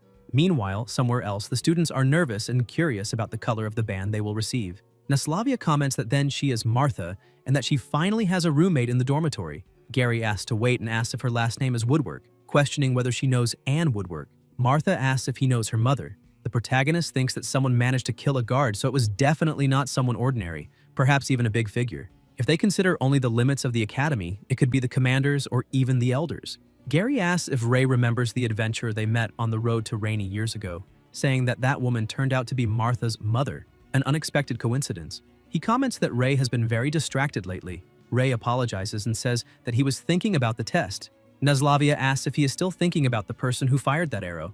The protagonist replies that he was only thinking about why the sword of the 5th test did not react to him, nothing more, and thinks that he should not tell them that the examiner was killed because that would only make the situation more dangerous. Naslavia comments that it was very strange, not only the sword but also the Inferno test. Suddenly they realize that the Knight Commanders have arrived and people comment that the time has finally come. Winford announces that at that moment they will deliver the Knight Bands and that everyone must approach when their name is called. Gary is the first to be called. People comment that he was the best overall and that he will definitely receive a white band. However, Winford announces that after careful consideration by the Knights, he will receive a black band. Gary is surprised. Winford tells him to take good care of it. Gary did not expect that. People around ask what is happening, saying that he should have received a white band and questioning what it means to receive a black band. Then Ian receives the white band, leaving everyone surprised, commenting that that monstrous redhead got a white band. Everyone says that they already expected Naslavia to receive a white band. Dan asks how that is possible, saying that even the monk received a black band. Everyone then becomes curious to know which band Ray will receive. The protagonist thinks that his turn has finally come. Winford announces that after careful deliberation by the Knights, he will receive a black band. Dan indignantly asks why he got a black band after performing so badly. The monk asks if perhaps he has some hidden talent. Dan asks if he is the only weak one there. Ray wonders why the hell he got the black band and if there is some conspiracy behind it. Winford says that all the bands have been delivered and that those are the results, regardless of whether they accept it or not. Starting tomorrow, they will train with different knights according to the colors of the bands. Gary asks what a black band is for. A boy looks at a sheet and comments about 2 redheads, saying that it is better that they do not get him into trouble. The next day at the training field, many people are gathered. Kyle says that everyone has arrived and asks why the instructor has not arrived yet, saying that he hopes it is someone normal. Someone arrives and asks if they are talking about him. He says that he himself is their instructor from now on and that they must follow him. They follow the instructor. Kyle asks if he mentioned his name just now, and the protagonist replies that he thinks he did not. Gary asks why he does not ask him directly. Kyle raises his hand and asks how they should address him. The instructor replies that they can call him K. Ray says that it is a strange name. Kyle comments that he bets it is not the real name. Delbert says that it is a coincidence that there are 2 redheads and comments that he feels sorry for him. He asks if Ray must be very happy for having received the black band and says that if he were the one making the decisions, he would not have allowed someone like Ray to appear in that academy. The protagonist replies that he is not the one making the decisions. Delbert tells him to be careful and says that he will be watching him. A sword is pointed at Delbert. The instructor tells him to remember that Ray is now a member of the Black Band Knights, and that it would not be good to allow discrimination to cause rivalry among them. Delbert replies that soon they will see whether that is discrimination, and says that sooner or later everyone will discover that the prophecy is wrong. He wishes them good luck and leaves. Gary asks about this so-called prophecy and says that he has never heard of it. Somewhere else a voice says that this is where they will have special training from now on. The place has intense pressure. Kyle asks where that sinister wind is coming from because he cannot even open his eyes. Gary has his hand on his face. They look around the place and comment that it is decrepit. The monk asks where the instructor is. Kyle says that he did not notice and asks when he disappeared. Noises are heard and everyone asks what is happening. The protagonist activates the Dragon Eye. Ray thinks that he disappeared and that even with the Dragon Eye, he cannot find him. Gary asks if he can see him. Ray replies that there is no way. Suddenly, the instructor appears and asks if they were looking for him. Everyone screams in fright. The instructor says that from today they will train in total darkness and that they must improve their abilities and sharpen their senses until the day they can become one with the darkness and turn into the sharpest weapon. Gary comments that he heard that Black Band Knights will be sent on elimination missions in the future and asks if that is true. The protagonist thinks about elimination and realizes that this is what worries Gary. The instructor replies that they were chosen precisely because they possess abilities that make them more suitable for carrying out elimination missions than the others. Gary asks why they cannot fight fairly like the others. The instructor replies that they were chosen in the first place because they have special qualities that the others do not have, and says that he can believe in himself because if he wants to fight fairly, he will still be able to do so. A weapon is thrown in their direction and the instructor tells them to think quickly and says that from today they can fight however they want. On a clock it appears that Ray's ranking is 300 and that today's training completion rate is 100%. The protagonist lying on his bed realizes that it shows the current ranking. According to what Mr. K said, the rankings would be renewed every day after training, and students from the same year could challenge each other whenever they wanted. If the lower-ranked student wins, he will take the place of the higher-ranked student, and the higher the ranking, the more resources he will obtain. Ray asks how many students there are in the year. Gary replies that there are about 300. The protagonist thinks that he is almost last and asks what Gary's ranking is. Gary is ranked number 1 with a training completion rate of 100% today. Dan is impressed and says that they were trying to guess who would end up first, and there he is. He comments that he is in the dormitory with the first and third place and that he will be able to do whatever he wants. Naslavia says that boys are so superficial and Martha laughs. Ian asks why the monk looks so happy, and the monk replies that it is nothing. The monk is ranked 65. 10 days later, Ray walks through the corridor and thinks that he did not get much from hunting today and that he is so close to 100 points for beginner beast crystals. The door opens and a voice asks what that noise means. The monk says that he only managed to climb in the ranking because of this special training, and Gary comments that maybe that is true, but that he thinks it is a little dishonest. In any case, it does not serve him for anything. They are not useless. He is simply bad at those things.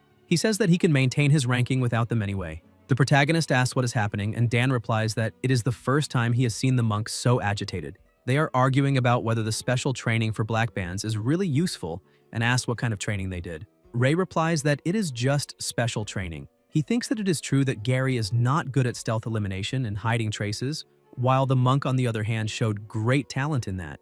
Gary is also completely wrong because he is better than the monk in the fundamentals, and even though the monk is getting stronger quickly, Gary is still stronger than him overall. The monk, irritated, says that Gary cannot simply belittle all his hard work like that. Gary replies that he can think whatever he wants because he has already said what he had to say.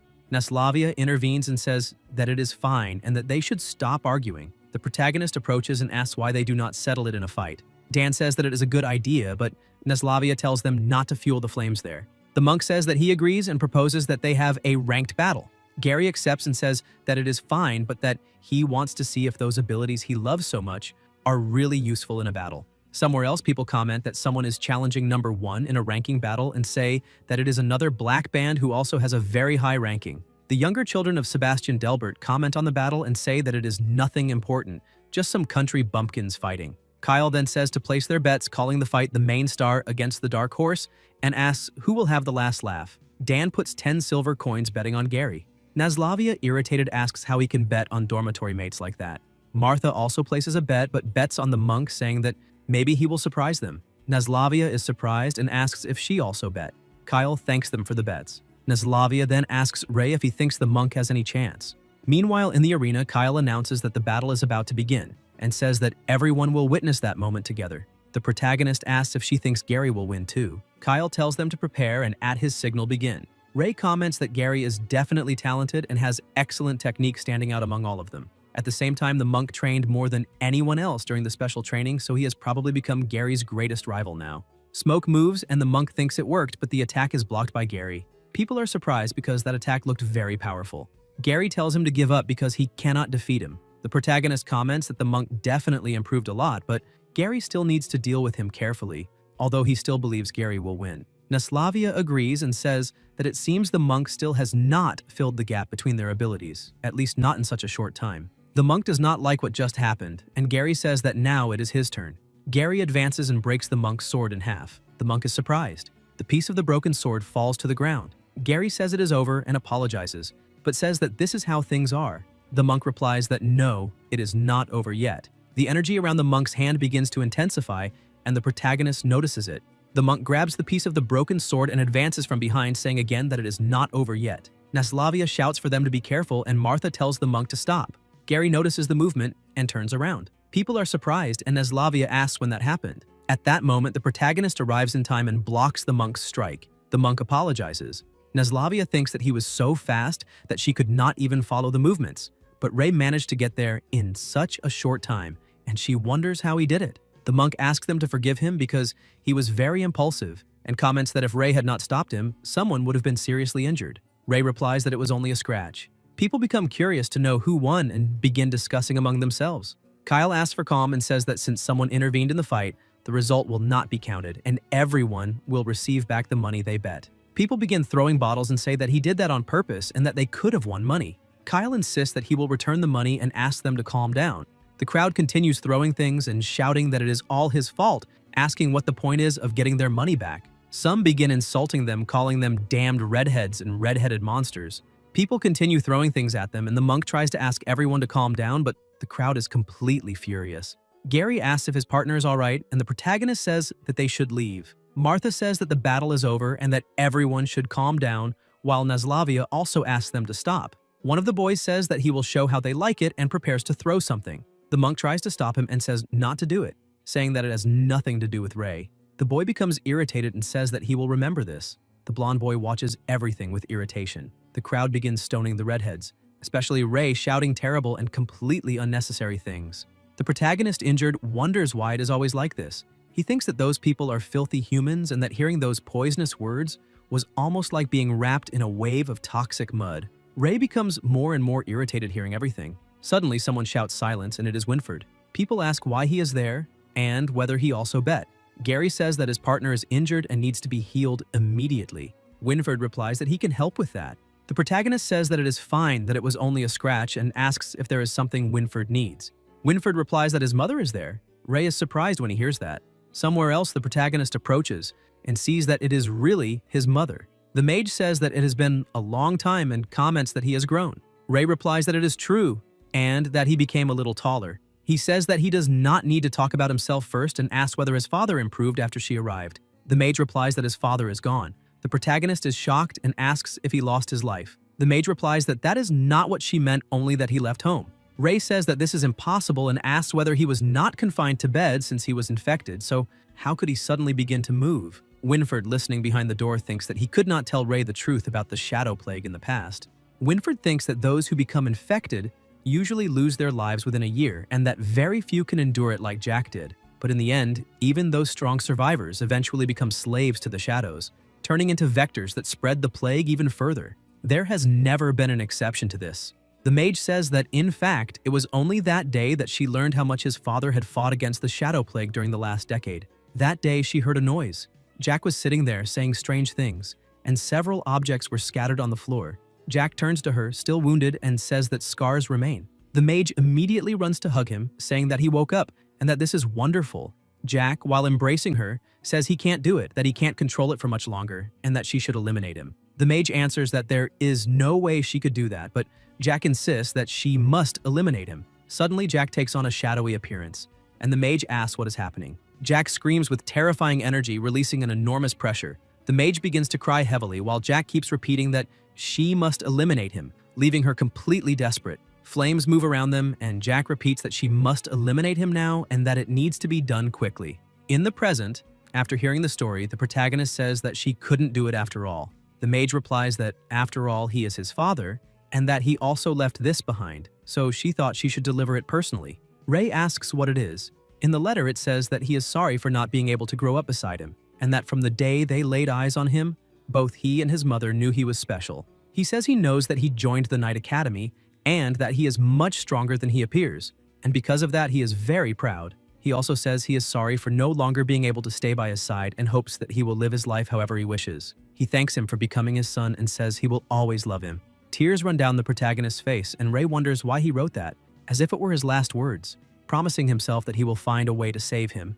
In the dormitories, the protagonist lies on the bed remembering his mother saying that she would find his father no matter what he had become, and Ray replied that he would go with her. The mage said no, that he has his own path to follow and that she is sure his father would want that as well. She says she is very happy to have seen him again and that he does not need to worry about her, only about following his duty. In the present, the protagonist thinks that a decade has already passed and he has done nothing, has not improved at all, just like an ordinary human. He was not able to avenge his race nor protect those he loves, and everything feels like a mess. Suddenly, Ray stands up. Gary says that he is back and asks if he found his mother, what she said, and if his father is all right. The protagonist simply starts walking away and answers yes. Gary thinks that there is definitely something strange. Suddenly, Gary notices a paper on the floor, and it is Ray's father's letter. Dan takes the letter from his hand and says that he was staring at it so intensely that it must be a love letter from some fan.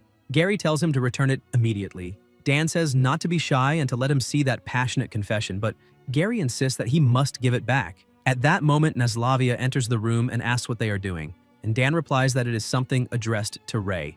When Naslavia hears that, she is surprised. Then Gary explains what happened, and Naslavia says that his father was infected by the shadow plague. Dan comments that thinking about it, he must have had a very difficult childhood, and that maybe they should treat him better. The monk becomes thoughtful about it. In the cafeteria, Martha approaches Ray and calls him to eat together. and Naslavia appears saying what a coincidence, also inviting him. The protagonist becomes confused. In the dormitories, Ray's clothes and blanket are neatly arranged. Dan comments that Naslavia was the one who did that and asks what he thinks, saying that she is a very nice girl, and Ian agrees, repeating the same thing. The protagonist wonders what is going on with those guys. The next day, freshly picked lilies are left for him, and Ray asks what all of that is about.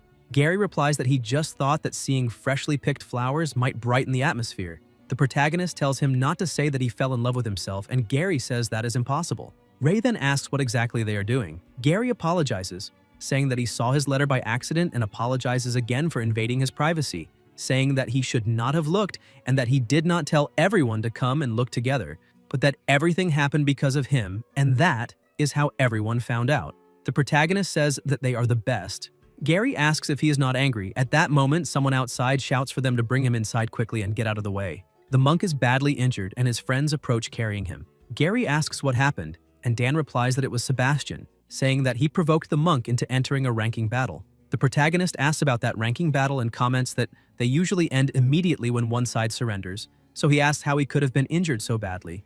Dan explains that the monk had already fainted and did not even have the chance to surrender. But even so, Sebastian did not stop and kept beating him, saying that he definitely did that on purpose. The monk calls for Ray and apologizes for not being able to help him make the bed in the last few days. Naslavia says that it looks like his limbs are fractured and that they need a doctor, while Ian says he will go look for one immediately. The protagonist begins walking away, and Gary asks where he is going. Ray replies that he is going to get revenge for what he did to the monk. Gary tries to stop him and tells him to wait, asking him not to act impulsively. The protagonist asks if he wants to come along then, and Gary says he wants to get revenge for the monk, but hesitates. Ray asks what that "but" means, and says that it is eye for an eye and tooth for a tooth. Naslavia explains that the problem is that Sebastian belongs to House Delbert, and Gary agrees, saying that he is the youngest son of Lord Delbert and that they cannot simply go against him. The protagonist asks what the problem is, saying that he was the one who started it, so he must pay for what he did. Gary asks if he does not understand that this is not the first time Sebastian has done something like that no one in the academy wants to challenge him, and that this could end with Ray being expelled. Ray replies that it is fine, and that he is not that stupid. If he can challenge him in an official ranking battle, then he can get revenge in a fair way. They try to stop him, but they cannot. Later, in the training room, the students are practicing. When the protagonist approaches, they ask if he's not one of them, and say that they are training at the moment, so he must wait. Ray asks which one of them is Sebastian. The two students reply that he never mentioned having a red-haired friend before, and the protagonist says that if they are not who he is looking for, then they should get out of his way. A boy in the back asks what is going on. The partner replies that that guy tried to come in there, and that he is looking for Sebastian. Eric says he does not know any crazy red-haired guy, and asks if his parents never taught him manners, asking if he cannot see that they are training. The protagonist replies that if he is not the one he is looking for, then it has nothing to do with him. At that moment, Sebastian approaches and asks if he was the one who called him. He says that since he is a black belt, he came to take his friend back, but Ray says he does not need any small talk and directly challenges him to fight. Sebastian says that was very straightforward and tells him to forget it. The protagonist asks if he is afraid. Sebastian replies that it will not be a fight. When he saw his rank, he thought that other black belt was the strongest among them, but he was very weak, saying he did not hurt him on purpose and that it is simply the natural difference between them, commoners and people like them, and that he does not want something like that to happen again. Eric comments that his partner may not want to lower his level to fight Ray, but he does not mind. He says he is currently 9th in the ranking and that if he fights Ray, other people might also become interested in facing him. He asks if that works for him, and Sebastian tells him to go ahead. The protagonist asks if, after defeating him, Sebastian will accept his request. Sebastian replies that he can do that and talk afterward. The people around comment that they will see a real fight again, saying that this is what happens when you are in a strong team because challenges appear every day, and they hope he lasts long enough. Eric says Ray seems very confident and that he should not cry later asking someone to avenge him. Some people ask why that redhead has not drawn his sword yet. Eric thinks this is the perfect chance to show what he can do and decides to use what Sebastian taught him. Sebastian comments that here he goes again. Eric rushes forward with his sword trying to hit Ray, but Ray dodges. Eric wonders how he managed to dodge that and says it is not over yet. Eric keeps trying to strike him in every possible way, but the protagonist dodges all the blows. Eric thinks he is using the fastest attack he can perform, yet Ray still avoids everything. Suddenly, Eric receives a punch and falls to the ground. Eric wonders how that is possible. The protagonist asks if that is enough for him to fight him now, and the people who run to help Eric say that he fainted and that they need to take him to the infirmary. Sebastian asks what is the point of defeating Eric. and Ray replies that if he wins, then those 2 intermediate crystals will belong to him. Sebastian is surprised to see the crystals and asks where he got them, saying he does not want to get involved in trouble because of suspicious items. The protagonist replies that his parents are adventurers and left them to him, and asks what Sebastian thinks about having the chance to obtain those crystals now, while he has not even used them yet to make equipment. Sebastian says he accepts the challenge but imposes one condition: the ranking battle must be held in public. The protagonist replies that this is exactly what he wanted from the beginning, and Sebastian explains that he does not want people to think he took those crystals from him against his will. Later, in the arena, many people gather. Kyle asks if his partner is really going to fight that guy, and says he heard he is ranked 2nd. If that is true, he does not think it is a good idea. Even if Ray wants to make quick money betting on himself losing, he says he will not hold back. The protagonist tells him not to worry, and Kyle says he cannot stop him anyway, asking him at least to make Sebastian's nose bleed. Then Kyle starts organizing the bets. Dan asks how long they think their partner will last, while Ian says he just hopes he does not get hurt. Naslavia says she does not think it will be that simple. Dan replies that love really makes people blind, and Naslavia, irritated, asks what he's talking about, saying she could never like that guy and explaining that this is not the point. According to her, Dan is the one who is blind for not seeing how strong Ray really is. Gary thinks that instead of worrying about whether Ray can win, he's more worried about Delbert getting angry with him because of this. Sebastian then starts talking, saying that the sons of knights become knights and the sons of farmers become farmers, claiming that no one can cross the barriers of class. He adds that Ray became a little more confident after defeating Eric, but that he will quickly realize the difference between the 2 of them when they truly fight. The protagonist tells him to leave the complaining to his lackeys, and the official of the match tells them to take their positions as he begins the countdown. 2, 1. The battle begins, and Sebas immediately rushes forward without hesitation. Gary becomes very worried, but the protagonist dodges the attack. Sebastian says he was very lucky, explaining that few people can dodge his first attack, and Ray replies that his luck is actually very bad. At that moment, Sebastian notices something and says that it is very shallow, adding that if that is all he has, then he will never be able to defeat him. The protagonist asks why he talks so much and whether he has been winning all his fights only because of his big mouth. Sebastian replies that his luck ends there. Ray dodges again and during the movement ends up causing a wound on his opponent, leaving Sebastian confused.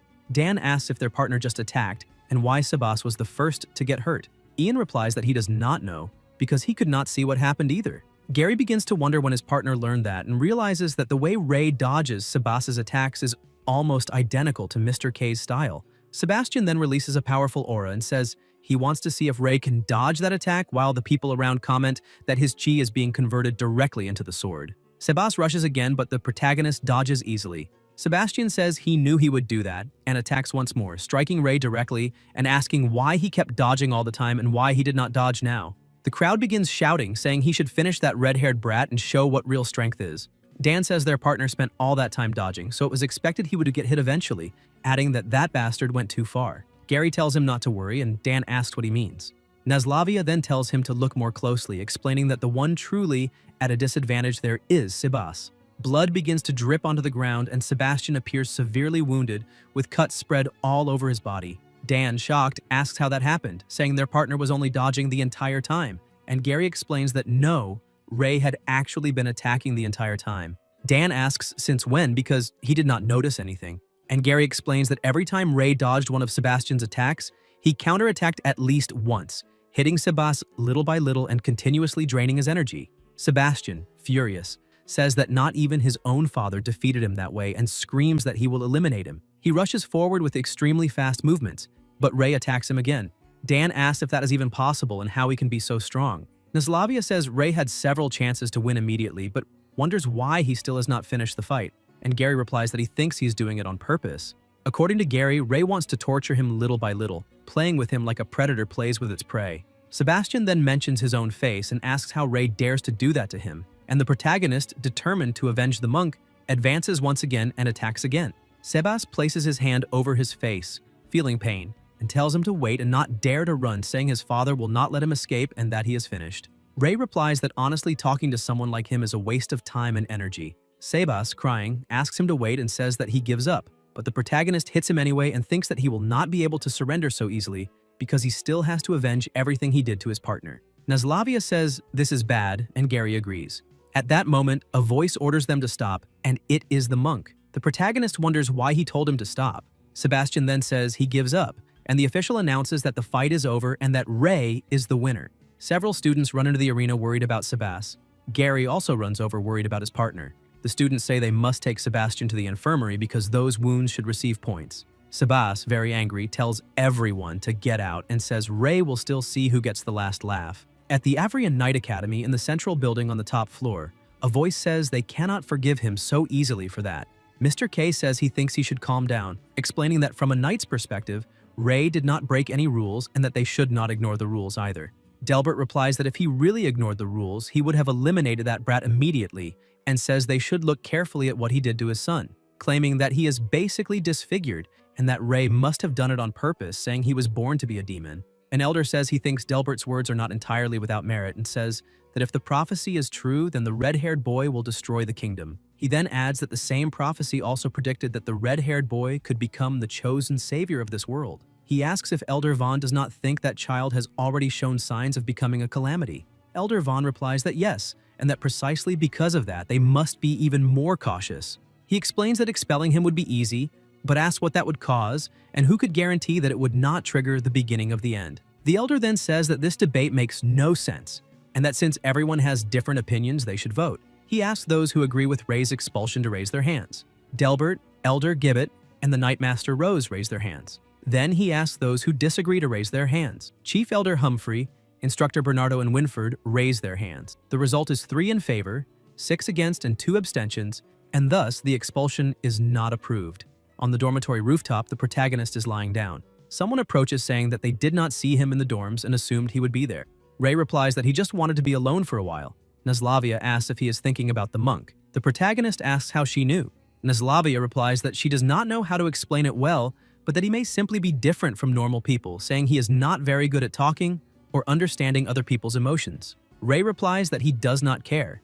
Naslavia says that is not what she meant and explains that even so, she knows he is not a bad person. She says that whenever she sees him confused or angry, she wishes she could help him somehow and hopes he can trust them a little more.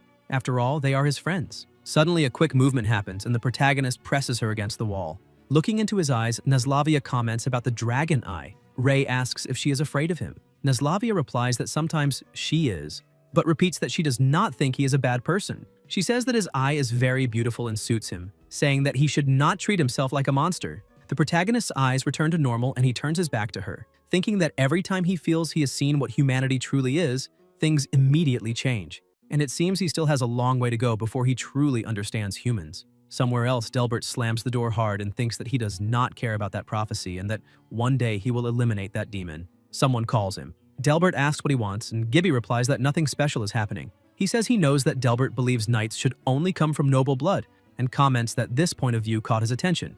Delbert says yes. Somewhere else, someone asks if Ray lives there. Naslavia replies that if he is looking for him, he is upstairs. The person thanks her and goes up the stairs. Naslavia thinks that person seems very familiar and wonders if there was someone like that year. On the roof, the protagonist, without seeing who it is, asks why she came back again. The student replies that maybe he is not the person he thinks he is, and says it is a pleasure to meet him, introducing himself as Harry Delbert from the 2nd year. Ray asks if he is from the same family. Harry says yes and explains that the one Ray defeated today is his younger brother. The protagonist asks if he came to get revenge. Harry replies that no, saying Ray misunderstood his intentions because he actually wants to thank him. The protagonist finds that strange and asks why he would do that. Harry explains that he knows his brother can be arrogant and that, honestly, he never trained seriously, so it was only a matter of time before he was defeated. Because of that, he believes that defeat will serve as a good lesson. Ray says that if there is nothing else, he will leave. Harry asks him not to hurry and explains that they cannot have a ranking battle because they are not in the same year, but he can still teach him a lesson. He says he also needs to settle some things with his own older brother. Then, after all that conversation, he makes it clear that he came there to fight as well. Harry says he just wants to see how strong the person who defeated his brother really is, and asks Ray to show what he is capable of. The protagonist thinks that he normally does not like to strike first, but Harry gives off a different feeling from everyone else, so he decides to make an exception. Ray rushes forward, but Harry blocks easily, showing impressive power. The protagonist steps back a few steps. Harry says it was not bad and comments that he was surprised by Ray's decision. Ray thinks that it is strange because normally the opponent's sword would have already broken after an attack like that, but this time he is sure that if they keep going like this, his own sword will break first. Harry comments that it seems Ray still does not know how to use chi properly. The protagonist realizes that he cannot win with brute force alone and decides to use the black belt techniques he learned. Harry observes that it is not bad and asks if that is all he has. Ray begins to wonder if that really did not work. Suddenly, Harry advances, hits him directly, and throws him away. The protagonist supports himself with the sword on the ground to remain standing and spits blood. Harry says that it seems the fight ends there, and that this is enough for today. Ray keeps coughing and asks him to wait. Then he asks if Harry is the second-year knight apprentice with the best ranking. Harry replies that of course not, saying he is only ranked 50th. The protagonist is surprised. Harry says they can fight again when Ray learns how to use chi properly. Ray asks if someone can really become that strong after learning how to use chi. At night, lightning illuminates the sky while a voice says that the situation at the border is not good because more and more knights have been disappearing lately. He also says that the enemies are not only outside but also inside, and that there are rumors that the Dark Guild has already infiltrated the academy. An elder replies that unfortunately this is not just a rumor. Winford asks if they should not do something about it and suggests that they at least warn the students.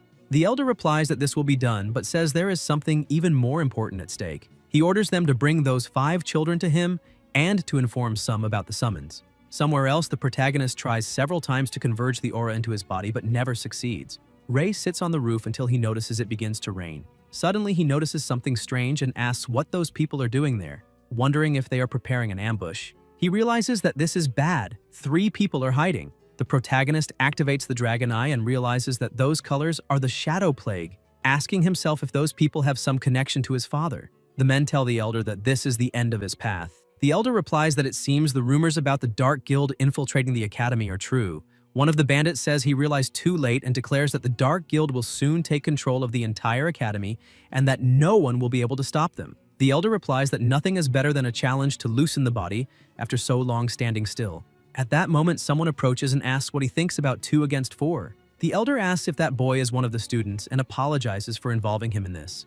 The bandits ask where that boy came from, but say it does not matter because the 2 of them will die there. The elder releases a terrifying aura, and the protagonist immediately realizes that that old man's chi is on a completely different level. The bandits attack. Ray dodges and realizes that unlike what happened with his father, those men still maintain their consciousness. The bandits attack again, but the protagonist evades and appears behind one of them ready to strike. However, another bandit interferes and blocks the attack. Ray retreats again, and the bandits notice something. That boy does not know how to use chi. He is just an amateur. The protagonist realizes they discovered it.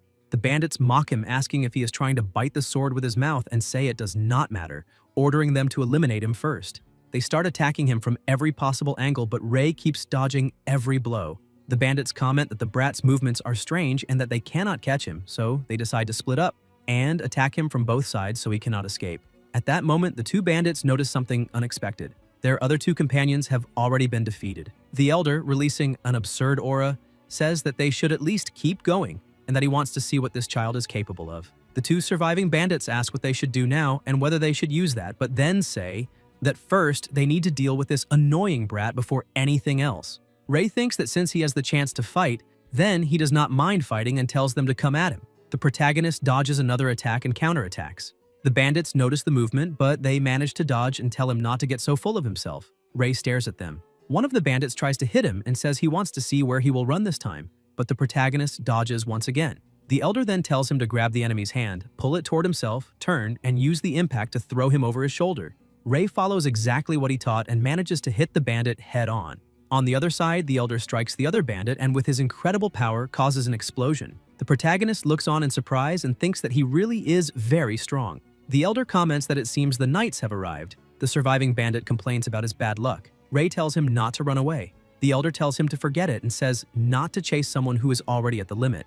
The system then notifies him that mana siphon has been obtained, and Ray wonders about this new skill, thinking that finally, after all these years, a knight approaches asking if he is alright, and the elder replies not to worry about that, saying he will leave the rest to them. He comments that one of them escaped, so they can go after him if they want. The knight orders them to split into 2 groups and continue the search because they cannot let him escape. The elder thanks him for the help and says that he is a very talented student. The protagonist asks why those men attacked him, saying that he is curious. The elder replies that when someone lives long enough, they end up meeting all kinds of strange people. Ray thinks that he is not wrong, but feels that he is avoiding a direct answer. The elder asks if he still does not know how to use chi, and tells him to join the martial arts club when he reaches his 2nd year. The protagonist asks about that club, and the elder confirms it, saying he is sure he will learn a lot there.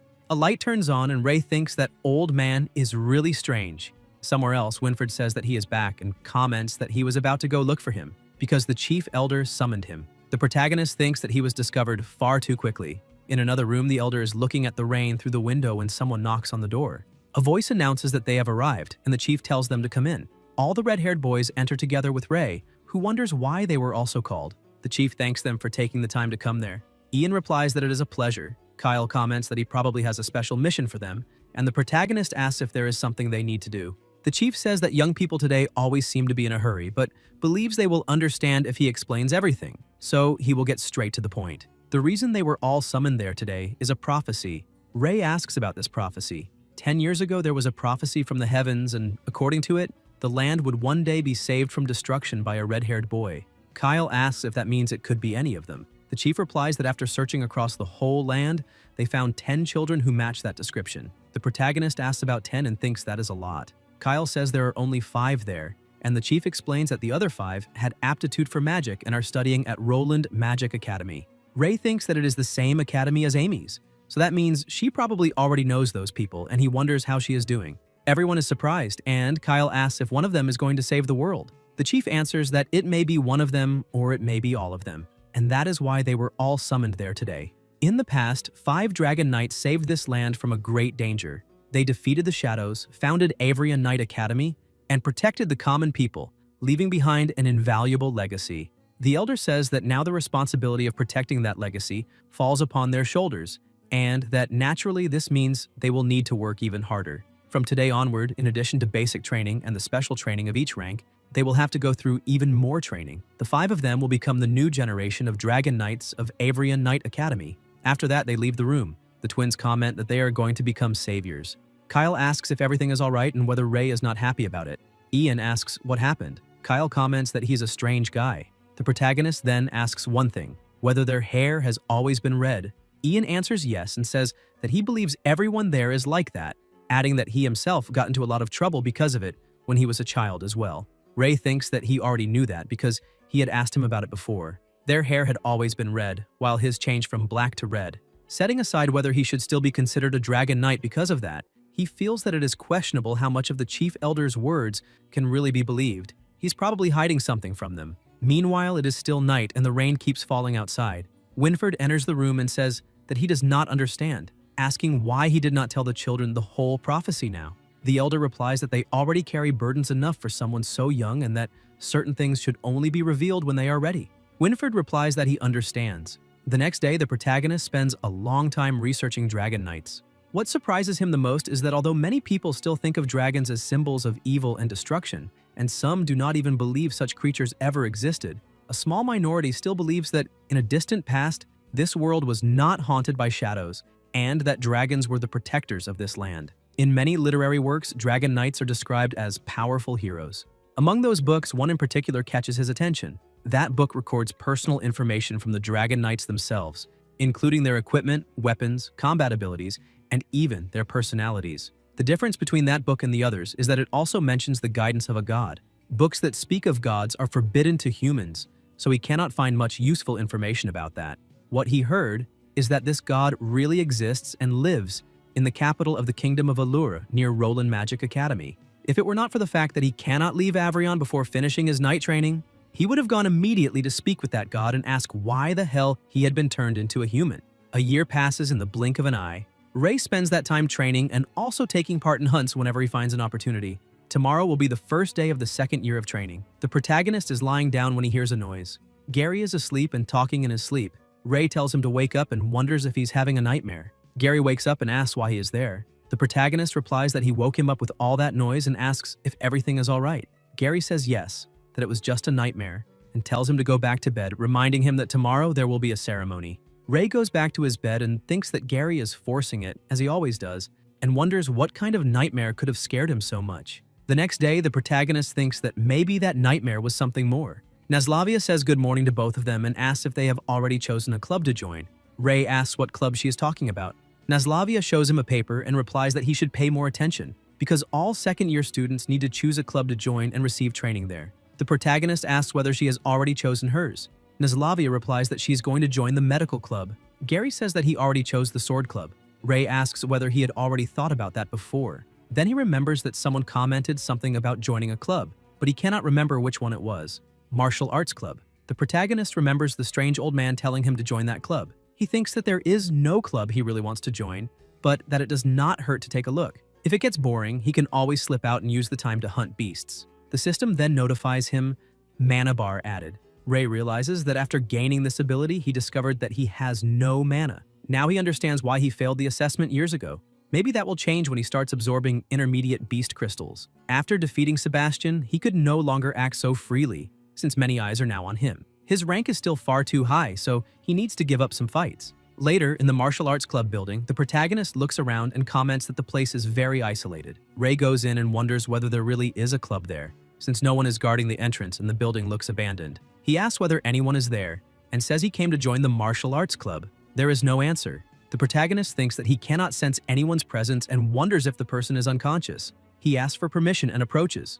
The moment Ray tries to touch the man, the elder grabs his hand, strikes him, and throws him to the ground. He asks who is there and how he dares to invade that place. The protagonist replies that he came to join the martial arts club and remembers that it was he himself who told him to come there. The elder is surprised to see the red hair and says that he is the student who helped him that day, saying that he was a good kid. Ray asks why he attacked a stranger without even knowing why he came there. The elder apologizes and explains that many strange people have been appearing directly in that place, so he ended up getting a little tense. He says that he is happy that Ray followed his advice and that he will be his first student. The protagonist asks about that first, and whether no one has ever joined that club before. He thinks that this old man tricked him, and wonders how he's going to escape if it is 1 against 1. The elder says that when he met him, he did not know how to use chi, so they will start with the basics. He asks if Ray has ever heard the saying that when a chi-driven fist meets a sword, the sword breaks, but when both the sword and the fist are driven by chi, the sword wins. Ray comments that it is no wonder everyone chose other clubs since martial arts are clearly on the losing side.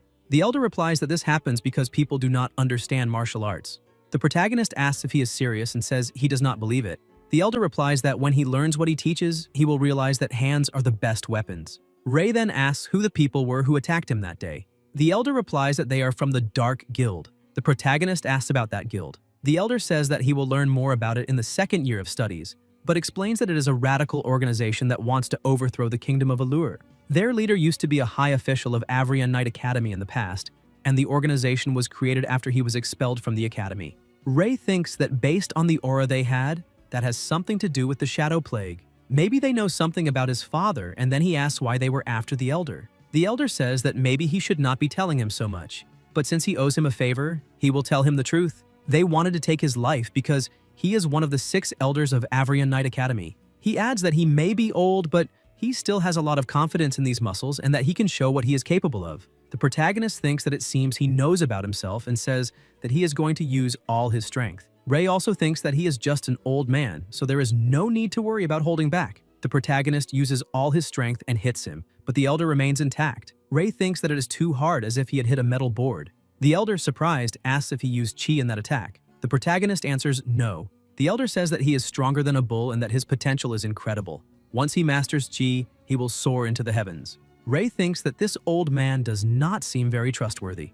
The elder says to begin, and the protagonist thinks that he would not take part in this and wonders if it is still too late to leave. The elder begins explaining that when they speak about chi, they are referring to the energy that comes from within, and that as human beings, they produce chi simply by breathing. The stronger someone is physically, the more chi they can use. He explains that making chi flow through the body is the key to understanding it. He then says that he will transfer a little chi into Ray's body and guide that chi inside him, and that he must not reject it, only feel the flow through his body. Ray thinks that it is very hot and wonders if chi can really flow like that. But suddenly the elder faints and the protagonist asks what's wrong and why the system appeared now. Ray then grows worried when he sees the elder collapsed and asks what happened, thinking that if he dies, he will have to answer for it.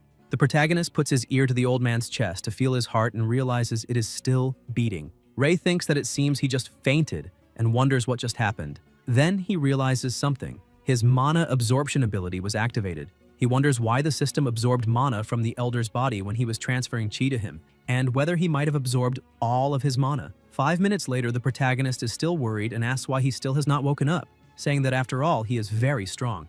10 minutes later, the elder is still unconscious, and Ray comments that that old man must not die no matter what, so he may as well use this time to train. Ray activates the dragon eye and realizes that now he can see the flow of chi. He decides to try making chi flow according to his thoughts and concentrates it in the solar plexus. It works. Then he tries to make the energy circulate through the body. The protagonist wonders why it disappears when he tries to manipulate it. Ray tries again. The energy dissipates once more. The protagonist wonders what is going on and why the flow of chi is so unstable, thinking that maybe there is not enough chi. He decides to try using more chi. Ray tries again and feels it beginning to hurt.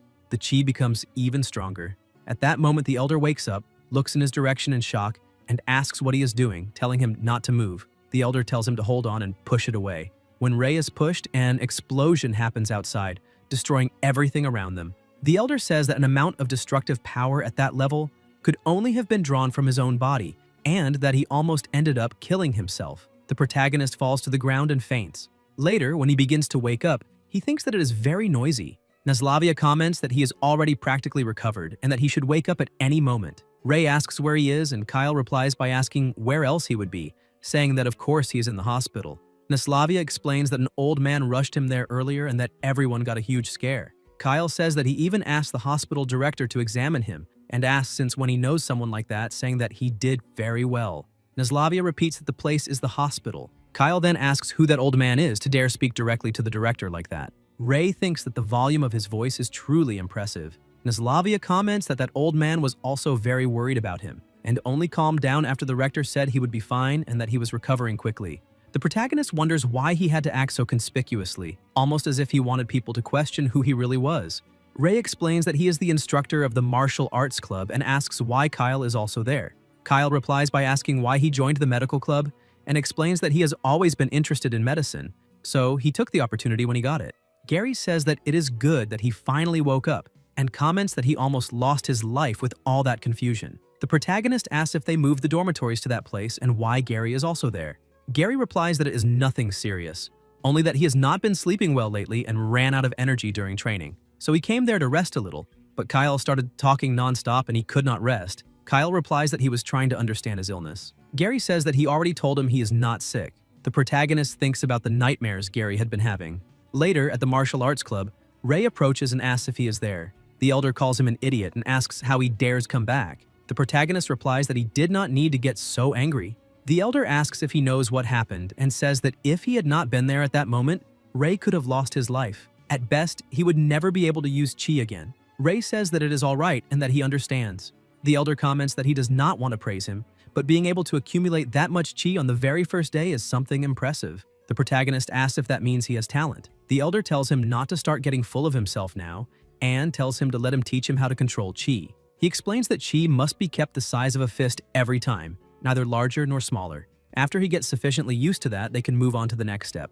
Ray thinks that after practicing the basics according to the old man's instructions, he managed to use chi to strengthen any part of his body after 5 days. In the following days, he trained to manipulate chi wherever it was needed at the highest speed possible. It was difficult, but he ended up learning a lot. The following morning at the south gates of the city of Avrion, a knight explains that this will be the first day they go out to hunt since becoming second-year students. He asks them to pay very close attention to what he is about to say because it may mean life or death. There are 3 safe hunting areas where second-year students may hunt. There, they can obtain beast crystals, which are used for trading and for making equipment. There are also some nearby areas where creatures usually breed, and if they want to survive, they had better not stray from the path. In the outer ring of the forest, Lancey also explains that each team will head to one of the 3 hunting grounds before switching positions later. By doing that, everyone will be able to get familiar with different types of magical creatures. Martha comments that according to the information, the hunting ground they are heading to is the insect forest. Dan asks what kind of insects could possibly hurt them. The protagonist notices that there is still something strange with Gary. Naslavia asks everyone to be careful. Dan replies that there is no reason to worry, saying that it looks like just an ordinary ladybug. Kyler asks if he has ever seen an ordinary ladybug the size of a person's head. They begin fighting the insects.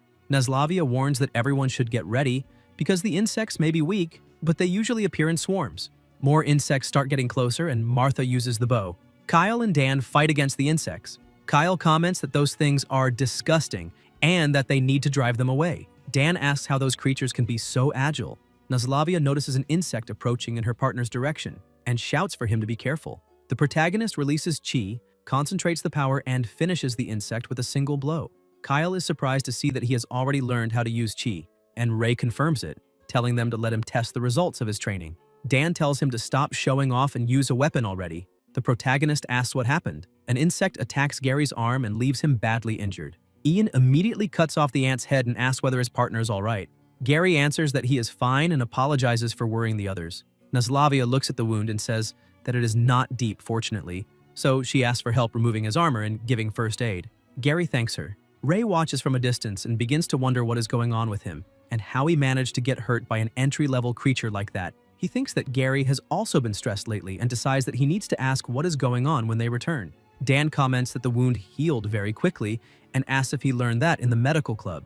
Tyler explains that it is chi, which not only strengthens the body and weapons, but also helps the cells recover faster, so it can be used for simple first aid. The protagonist thinks that it seems he is not the only one who learned some new tricks, and that he needs to work harder.